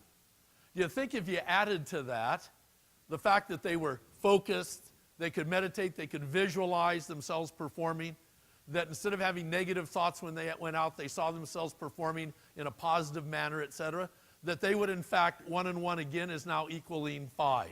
Yes? Right? And, right, on that level with, if they had any neurological blocks that had been there, maybe throughout life, right, due to head tilt and all those kinds of things that Mark was introducing us to in functional neurology, if we could clear those things out of the system, they'd perform at even a higher level. And then as John was pointing out at the end, all of that stuff doesn't make any sense because it's all regulated by the nerve system. If they were subluxated, we got them unsubluxated, do you think they'd actually be performing at even a higher level as an athlete? Right? Well, guess what? AC Milan actually has a model not dissimilar to that. And if that works for an athlete to perform at a high level, do you think it would work for a patient to perform at a high level in their life, right? In a relationship, as a parent, as far as their health outcomes were concerned, etc. Everyone with me? And I think none of us would argue that. Even at the beginning of today's program, I don't think any of us would have argued that notion. The trick is how to put them together, right? How to make them work. In fact, as a quick side note, one of the things we're doing with our Life University Sports Science Institute, what we call Lucy, is we're actually developing a model so that we know, if you were to put this on a scale from 1 to 10, for example, that if we could measure our athletes, which we can in these 5 areas, and we found out they're in the 1 to 4 into that range, that either means they're injured or they're about to be injured. We probably shouldn't even let them practice. As John was saying, if their body's not firing right, we can have a blown out knee, we can have a blown out this, a blown out that, just because we let them perform and their body wasn't ready to do that. They weren't in shape. And let's imagine they're in the 5 to 8 range, then we would allow them to train and, maybe we wouldn't put them on the field, because if we're going to win the National Rugby Championships, we only want to put them on the field when they're in the 9 and 10 category. But to get in that category, they'd have to get all this working in sync, wouldn't you agree, if we were evaluating? So imagine that with a patient, right, that's performing in their life on the areas that are important to them. So here's how the Office of the Future in concept works. Usually when a patient's referred in, or when a person is referred in, if they're referred into the Sports Science Institute with Dr. Downs, they're generally coming in because they want to know about kinesiology, et cetera, et cetera. Most of our athletes that come to play here have typically never had chiropractic care before they got here. Does that make sense? They're coming in and they think, if I just get in that gym and exercise more, then I'm going to be a better athlete when I get out there on the field. However, right, that primary contact, we know that there are these other 4 areas, regardless of what they came in for, these other 4 areas that we know could increase the performance of them either as an athlete, as a patient, etc. So what would that look like typically for us as chiropractors, right? Most of the people coming into our offices, right, at Life University and our clinics are not coming in necessarily for positive psychology. When someone gets referred to Life, they're coming here for chiropractic care. So imagine a person coming in for care, and they have this care exclusively because this is what they came for. They have this care exclusively for a period of time. And we're determining what that period of time would be. Let me make up a number just so that we have a feel. 8 weeks of care, 8 to 12 weeks of care. They're having this kind of care. This is what they came for. We want them, because they were referred in for chiropractic care, to see what chiropractic care does for their life, how it makes a difference. But then we recognize, like we were talking earlier, I was just talking to David Bellin, who's our researcher and clinician for us at Tsinghua University in China. He's the person that sent this woman with a daughter with the cerebral palsy over to Life, saying, if you want to take it to the next level, then you've got to bring functional neurology into this. So imagine at some point, let's say 8 to 12 weeks down the road, an evaluation then is made in the other 4 areas, right? Something more than a survey, but not necessarily a full clinical workup, something that can be done to indicate there may be a need in some of these other areas. And at that particular time, the patient would be told that these other services, these other areas would be available to them if they choose, right? We can't make them do that. But it wouldn't be just random. They would have had an evaluation with specific direction that these things are necessary. And if they chose, and hopefully they would, one or all of these areas, they would move to those areas for full workups in that particular area, along with getting their chiropractic care. Not that the chiropractor would be doing it. It may not even be under the same roof. But these things would be available, and not in a random way. We would help them organize their team, their vitalistic team that's neurologically based for them and their family to move into the future. Fair game? And that's what we're about the business of doing at Life University. So it meets those demands that we talked about earlier, where I get to be a chiropractor and only a chiropractor, but recognize these other areas exist, and these other areas get to be a functional neurologist, and that's what they do, and they're not dependent upon having to put in or mix into other areas. Does that make sense? Right? Everyone with me on that? So imagine these teams regionally being around the United States. We have access to them. Imagine chiropractors having these things. And let's face it, how many of us feel that if somebody got referred into an office where there's a nutritionist, and that nutritionist is doing their workup and their care, and the patient's under nutritional care for 8 weeks, how many of you feel it would be appropriate for a patient that, even though they went in for nutrition, to be evaluated for chiropractic at some point and have some education that might be important to them? Yes? Yes. Guess what? We want nutritionists to do that, don't we? Guess what? It goes both ways. It goes both ways. So the last point I want to bring, and I'm going to ask Jerry Klum to come up and do this, there's no one better, is when we got this model put together, there are 2 things I don't have up here that we hope are evident, that within all of this, there are those lifestyle recommendations. Someone's pregnant, they need to be referred to the Atlanta Birth Center. Someone comes into this, regardless of where they come in, there may be a need for medical intervention at some particular point because broken leg, bad ankles, whatever the case may be, there may be a need for those kinds of things. And when we got to looking at that, we realized that while the Affordable Care Act is basically the new managed care run by medicine for our generation, which really appeared to have no openings for chiropractic and for vitalism inside of it, all of a sudden when we got this done, we saw an opening. So I'm going to ask Jerry Klum to come up and spend about 20 minutes talking about how we see this fitting into the development of healthcare, not just for ourselves and in our profession, but the development of healthcare and our leadership of this is vitalistic revolutionaries, if you will, in transforming the healthcare system of the United States. Jerry?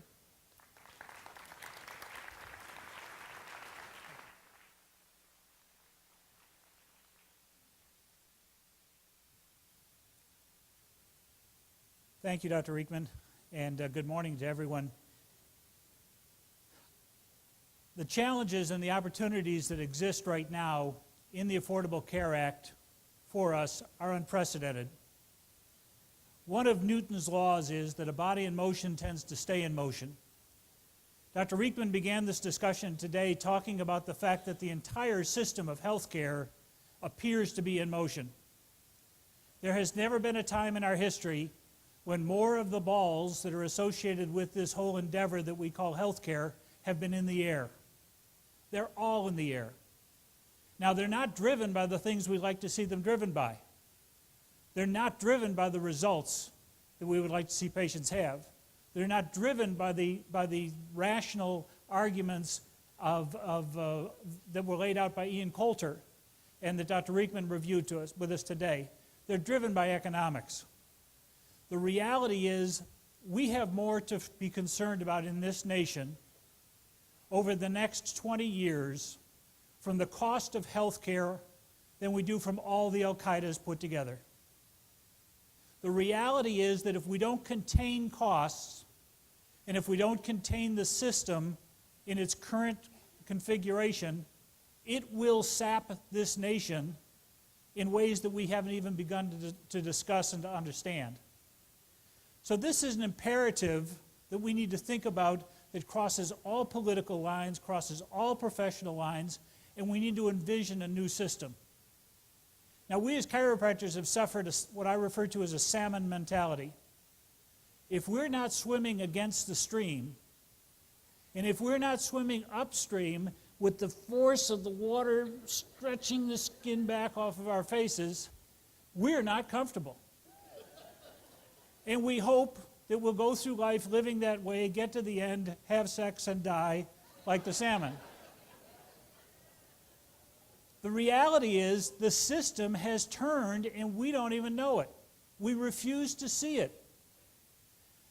I wish all of you could have been with Dr. Riekman and Dr. Scott and myself in Washington, D.C. on Monday to hear major leaders from the National Center, from NIH get up as physicians, as medical doctors, as major players in health policy across the nation, lament the destruction of their profession by OxyContin alone. To say how embarrassed they are as to what healthcare has deteriorated into in the United States. Great technical prowess, great power in the equipment, but no healing involved. That there is an opportunity for this thing to be completely turned around.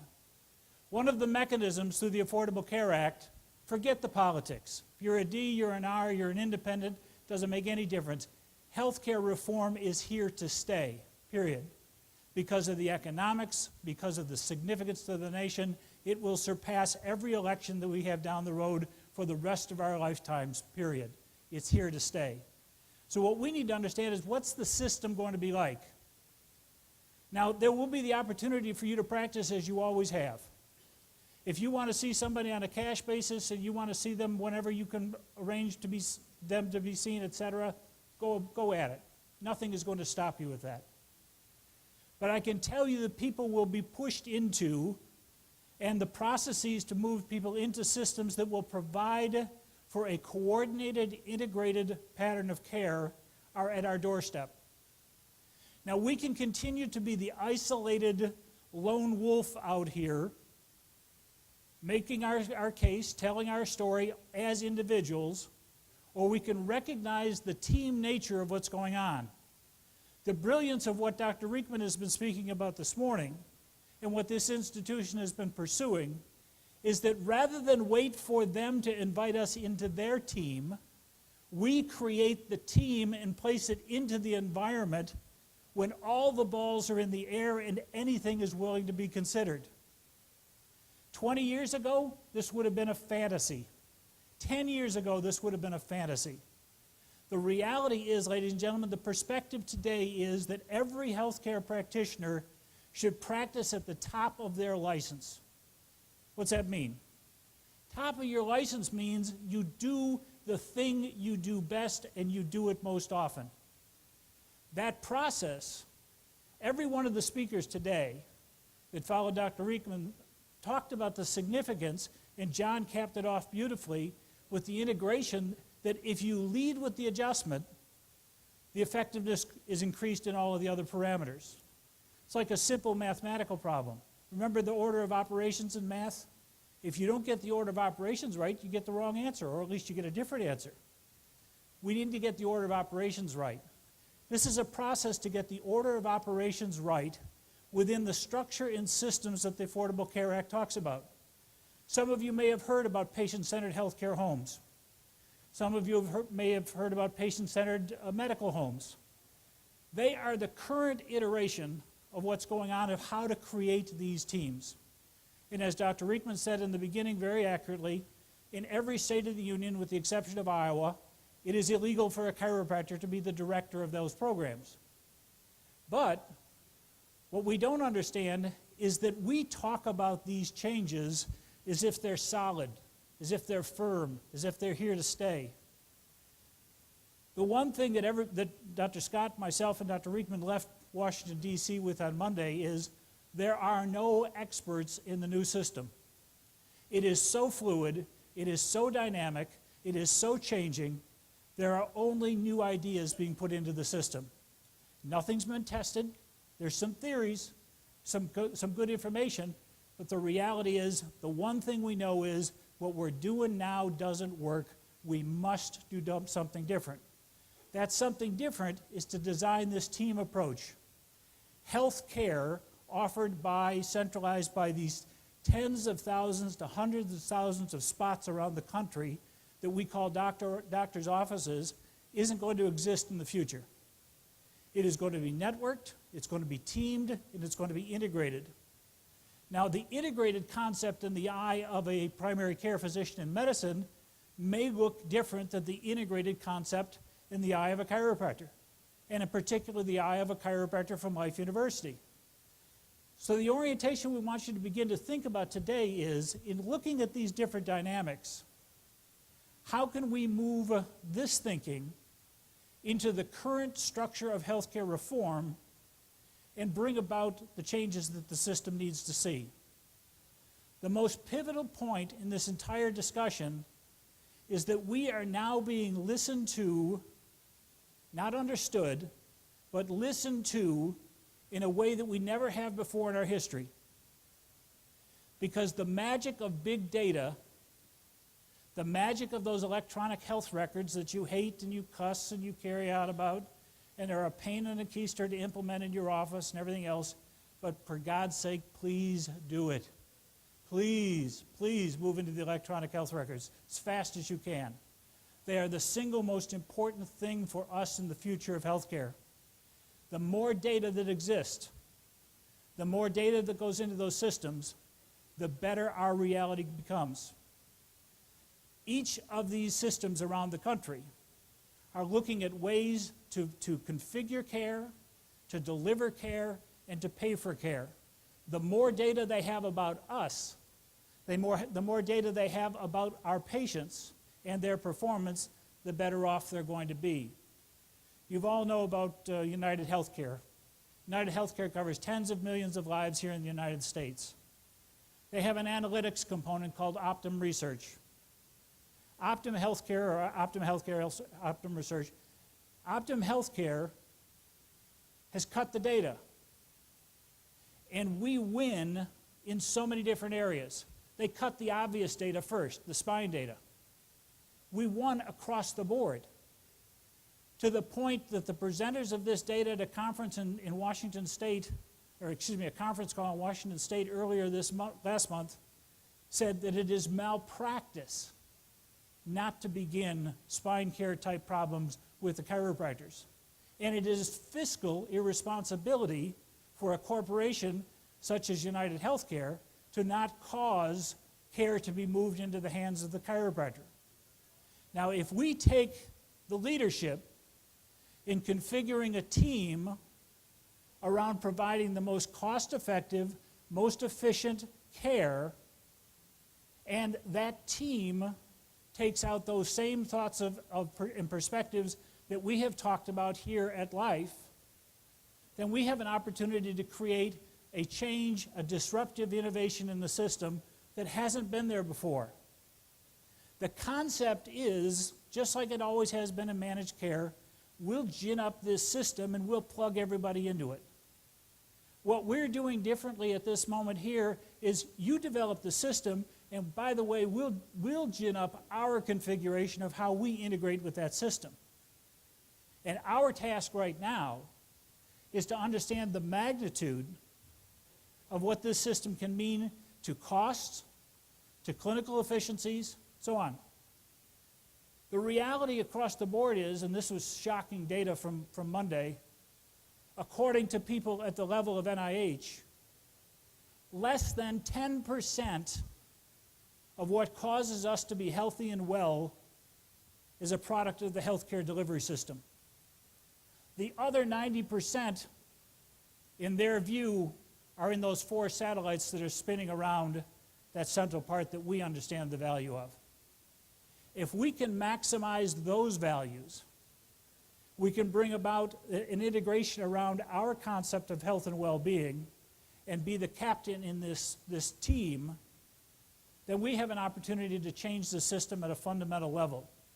And because so much is at stake, and there are so many options out there at the moment, we're not the only people thinking about how to change the system. But I tell you right now, we're the only people in chiropractic thinking about how to put ourselves in this position, respecting chiropractic, rather than becoming primary care medicine who happens to have some chiropractic on the side. This pattern allows us to preserve the greatest contribution we make, the great savings we bring to the system, and extend those out further. In that process, the mafia taught us a long time ago, follow the money. Period. The system will follow the money. The system will follow whomever can deliver the goods cheaper, faster, and with greater ease. And through this approach that Dr. Riekman's articulated, the institutions developed, in the moment that's before us with the changing systems, there is a federal template that allows us the opportunity to put this model forward on an equal footing basis with any other, and our job is to take this to the marketplace. Thank you, ladies and gentlemen.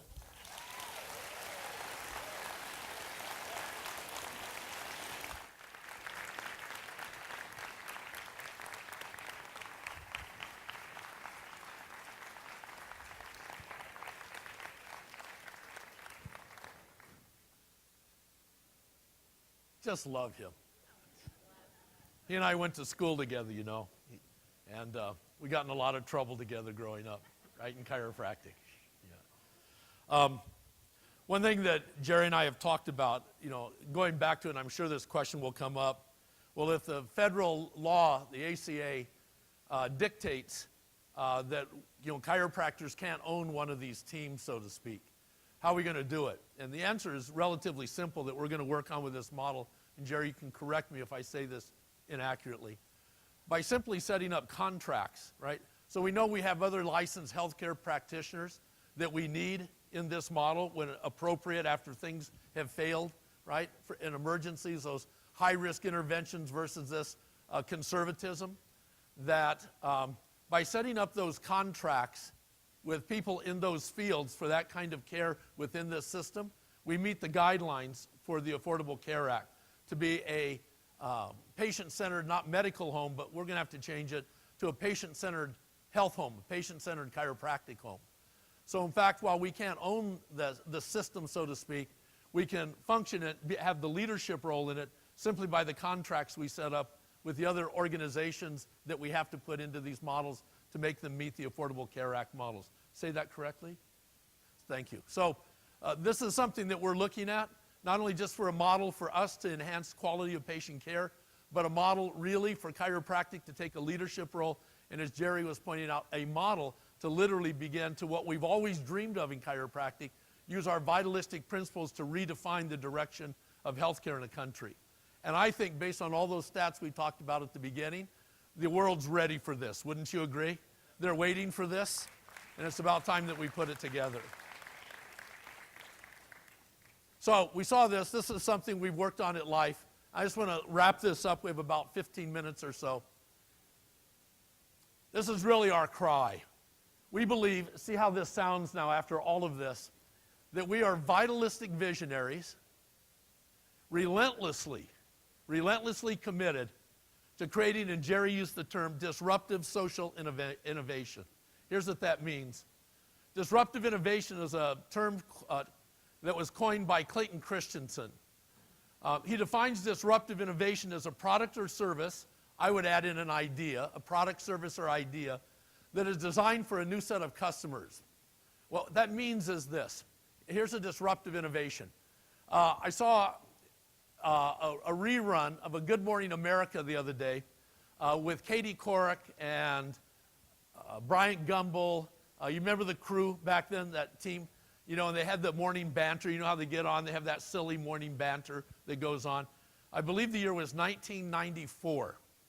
And they had someone on who was an expert in this thing they just heard about called the internet. And they had all these questions, right? Katie was asking, well, you know, do you need a computer to get on the internet? And if you got on there, what would you do when you got there? What would be going on? And this guy was trying to answer the questions. Folks, that was 1994. You realize that the first text message was sent in 1996? The very first text message? We kind of assume it's always been here. I know my grandsons do, right? But it hasn't, right? It hasn't been here that long. I was talking at the dedication of the memorial wall yesterday that my mother is 89 and still works in my father, now sister's office. She's been working there every day since 1947. Not because she likes it, but because she can't find anyone to run the front desk right since 1947, right? And she still does all the billing by hand. She has an IBM Selectric. I have no idea where she gets parts for the damn thing, right? And I was joking telling them that I gave her an iPad because all her grandkids and great-grandkids, the whole family said, you know what? We're not writing you letters any longer. We're not going to take pictures, and we're not going to go down to Walgreens and have them developed and then, you know, put them in an envelope and mail them to you. You want to know what we're doing? Get on Facebook. We're talking to you every day. You can see what we're doing on a day-to-day basis. So my mother, who thinks that's the devil's work, she's absolutely sure, and I think she's probably not wrong with this, that by getting a computer or being on the internet, the government is following every move she makes all the time. I hate to tell her they were following her long before the internet, but anyway. So I got her an iPad, and she now uses the iPad to receive messages and pictures from me, but then I've never gotten a text or an email back from her, but she does, after she reads them, sits down at her IBM Selectric, types out the response, puts it in an envelope, addresses it, puts a stamp on it, and mails it back to me here in Atlanta, Georgia, right? So she's got half of it figured out. Watch, the internet was a disruptive innovation, wouldn't you agree? It changed literally how we work, how we sell, how we communicate. And by the way, it was a disruptive innovation that was maybe the greatest thing that ever happened for chiropractic. Because until the internet, all the information flowing to the public was coming through basically the American Medical Association and Big Pharma, who has plenty of money. They run 90 commercials per hour on the television stations in your town at tens of millions of dollars an hour, and it took us 100 years to get the first million together for putting chiropractic on national television 3 times on some cable networks in 1995.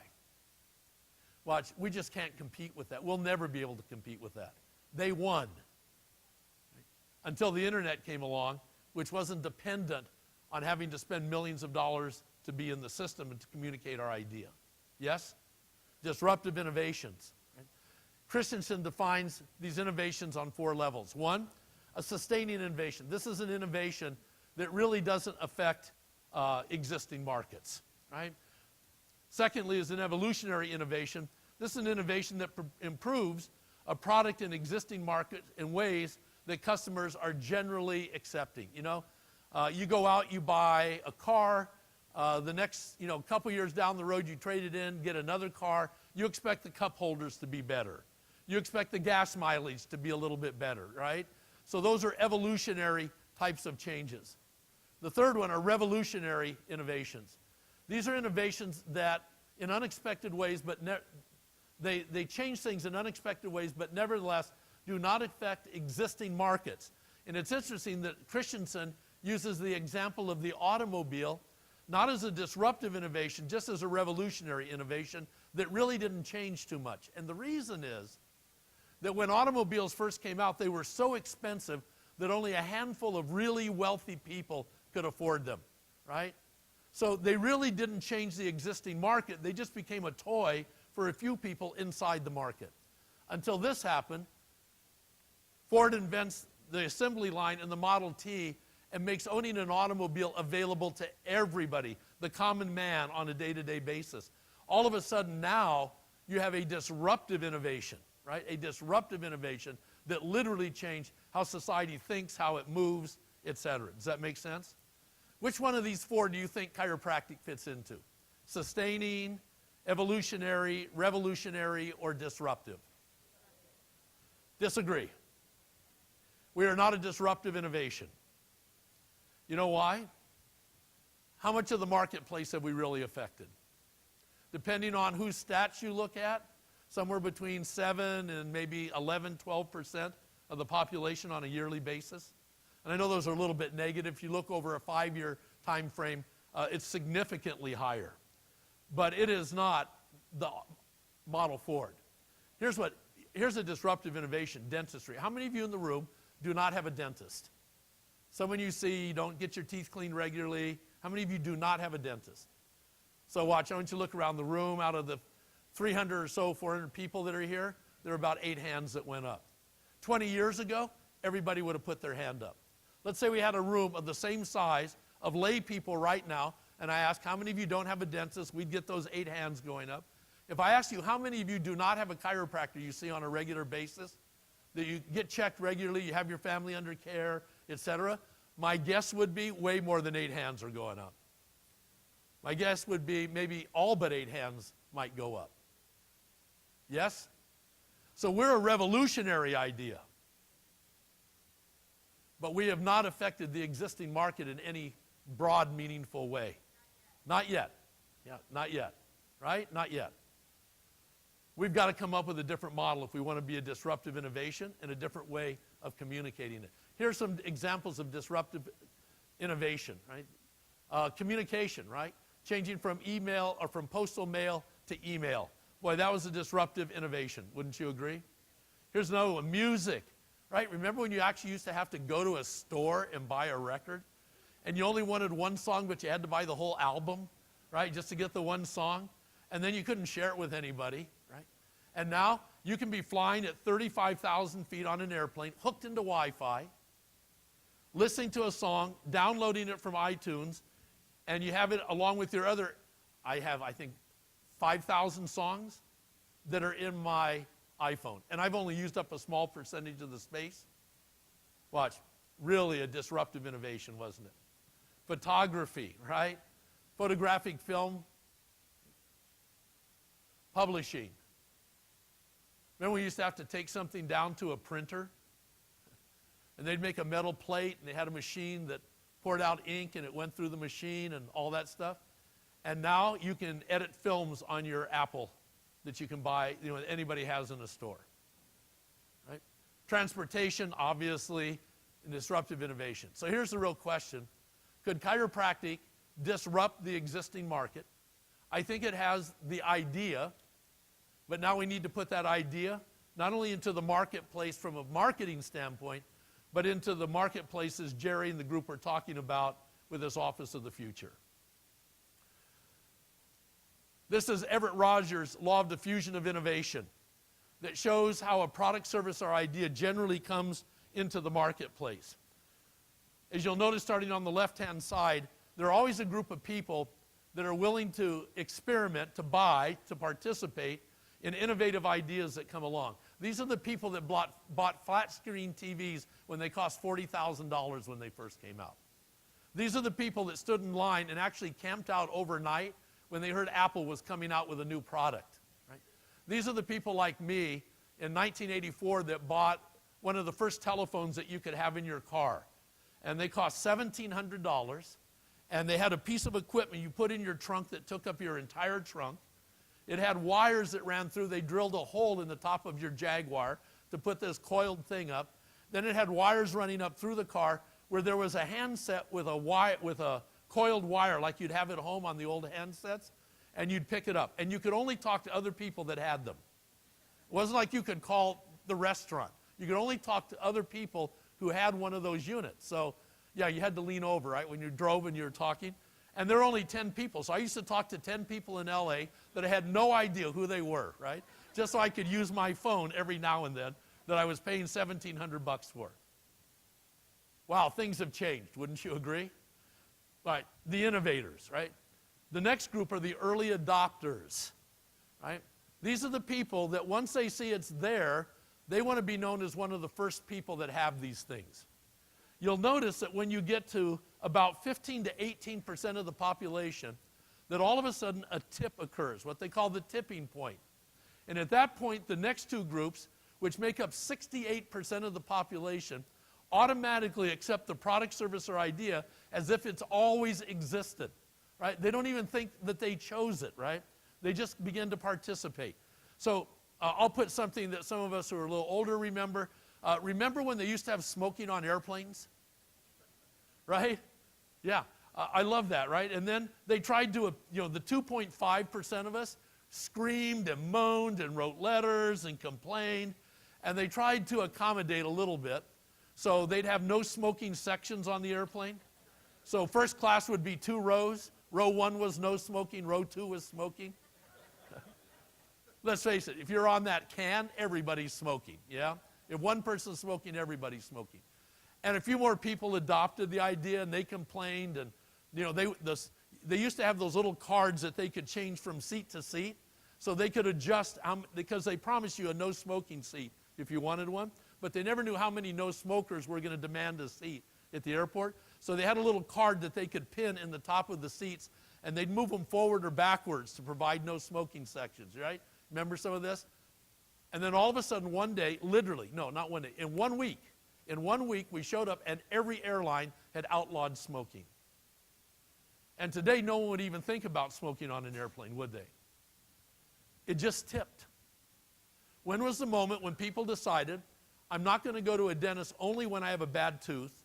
I'm going to go to a dentist on a regular basis for cleaning and whitening and prevention. And when was the moment when you decided that? You know what? There wasn't a moment.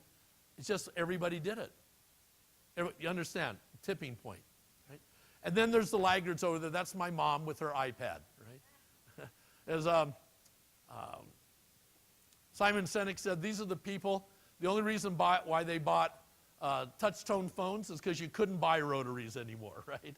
The laggards. And we all fall at different places on this scale with different product, services, and ideas at different times. The trick for us is to do this. We've got to hit this 18% tipping point.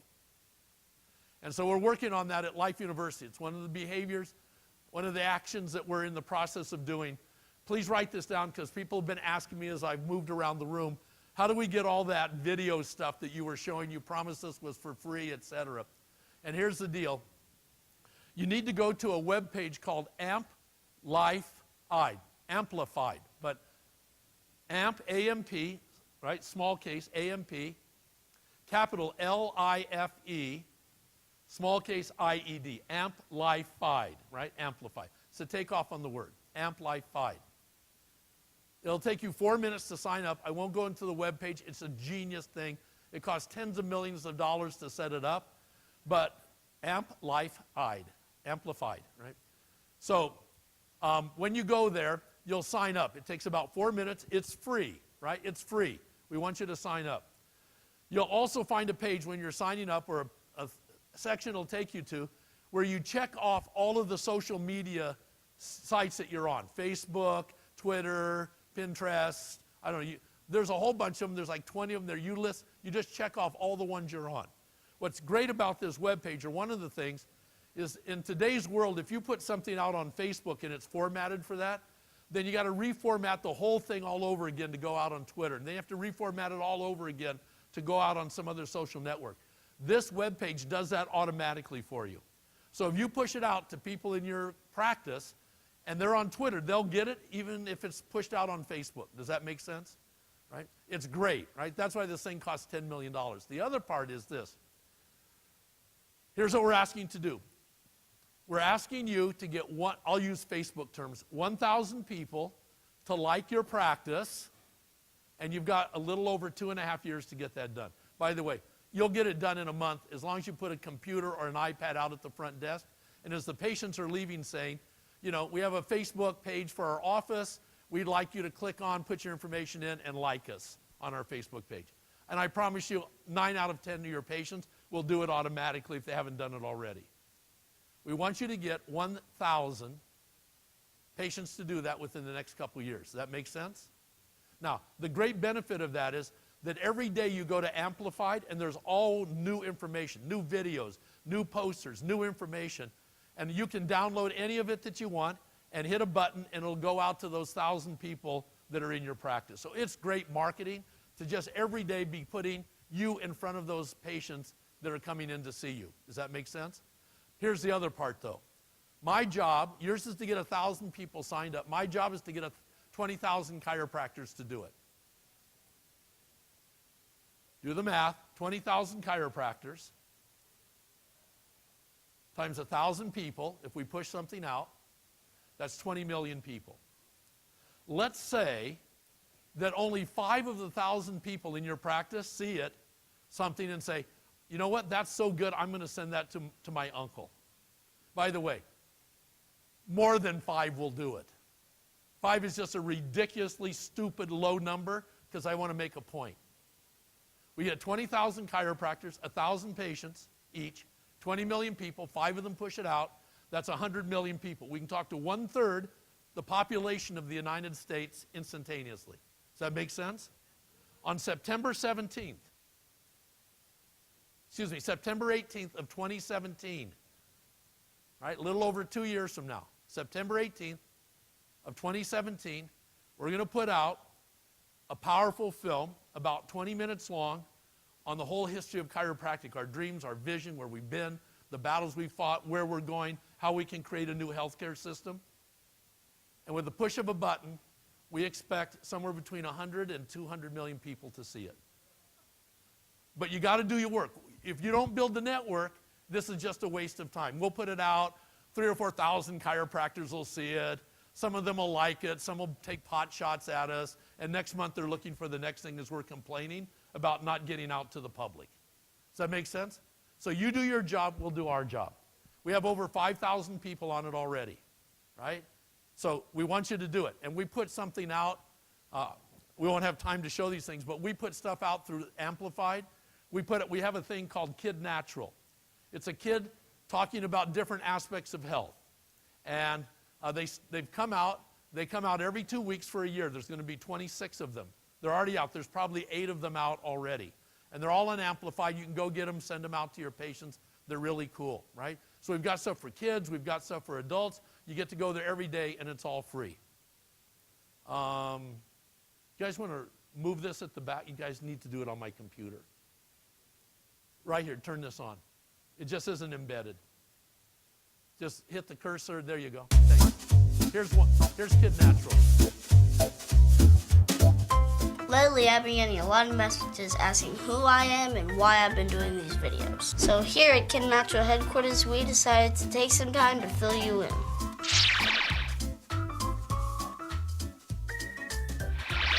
Do you want to be unhealthy? I sure don't, because when you become unhealthy, you get. So how do I stay healthy? I exercise.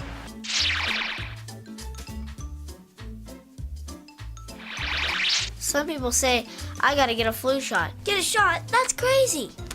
Hey Mom, keep those needles away. I don't need a flu shot. I need a healthy immune system. Oops.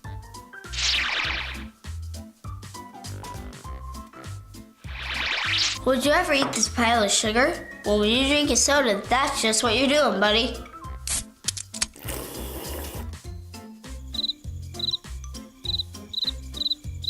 Water is what your body needs more than anything. Now that's keeping it real.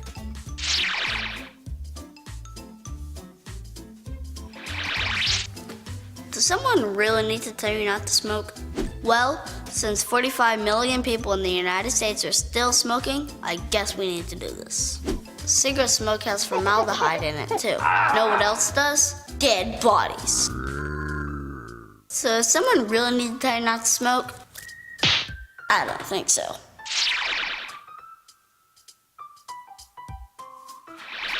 I'm sure you've all heard of high fructose corn syrup. Well, today I'm going to tell you the real story behind it. The corn industry says it's safe. What else are they going to do? They make this stuff.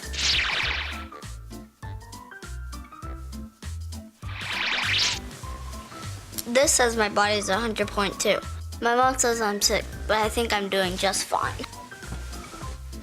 So why does my mom want to give me a pill to bring down my temperature? Let's see here. May cause drowsiness. May cause swelling on the face. May cause stomach ulcers. What's rectal bleeding? That's nasty.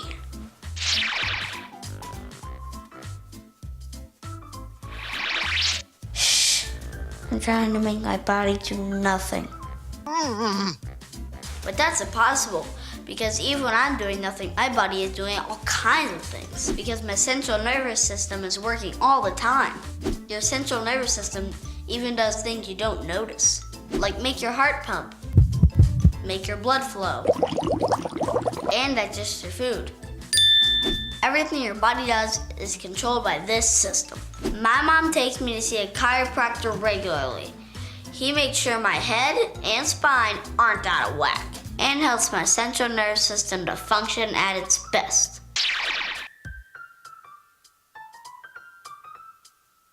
So these are just clips of some of the stuff that's out, right? Let me show you one whole one so you can see what it looks like.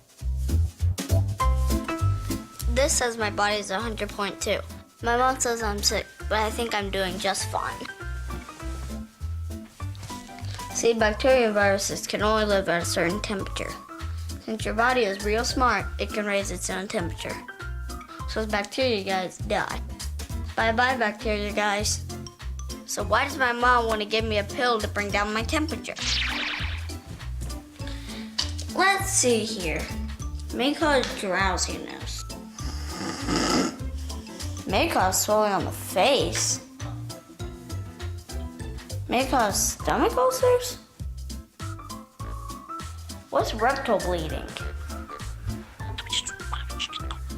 That's nasty. Maybe I should forget all this stuff and let my body do its own thing. My body's pretty smart. Now that's what I call over-the-counter drugs. This has been a public service announcement from Kid Natural. So folks, we've got our work cut out for us, wouldn't you agree? Right? It's time for us to get to work. We'll do our part. We're in a partnership with you on this. Be watching for the Office of the Future, and then we want to talk to you about how you can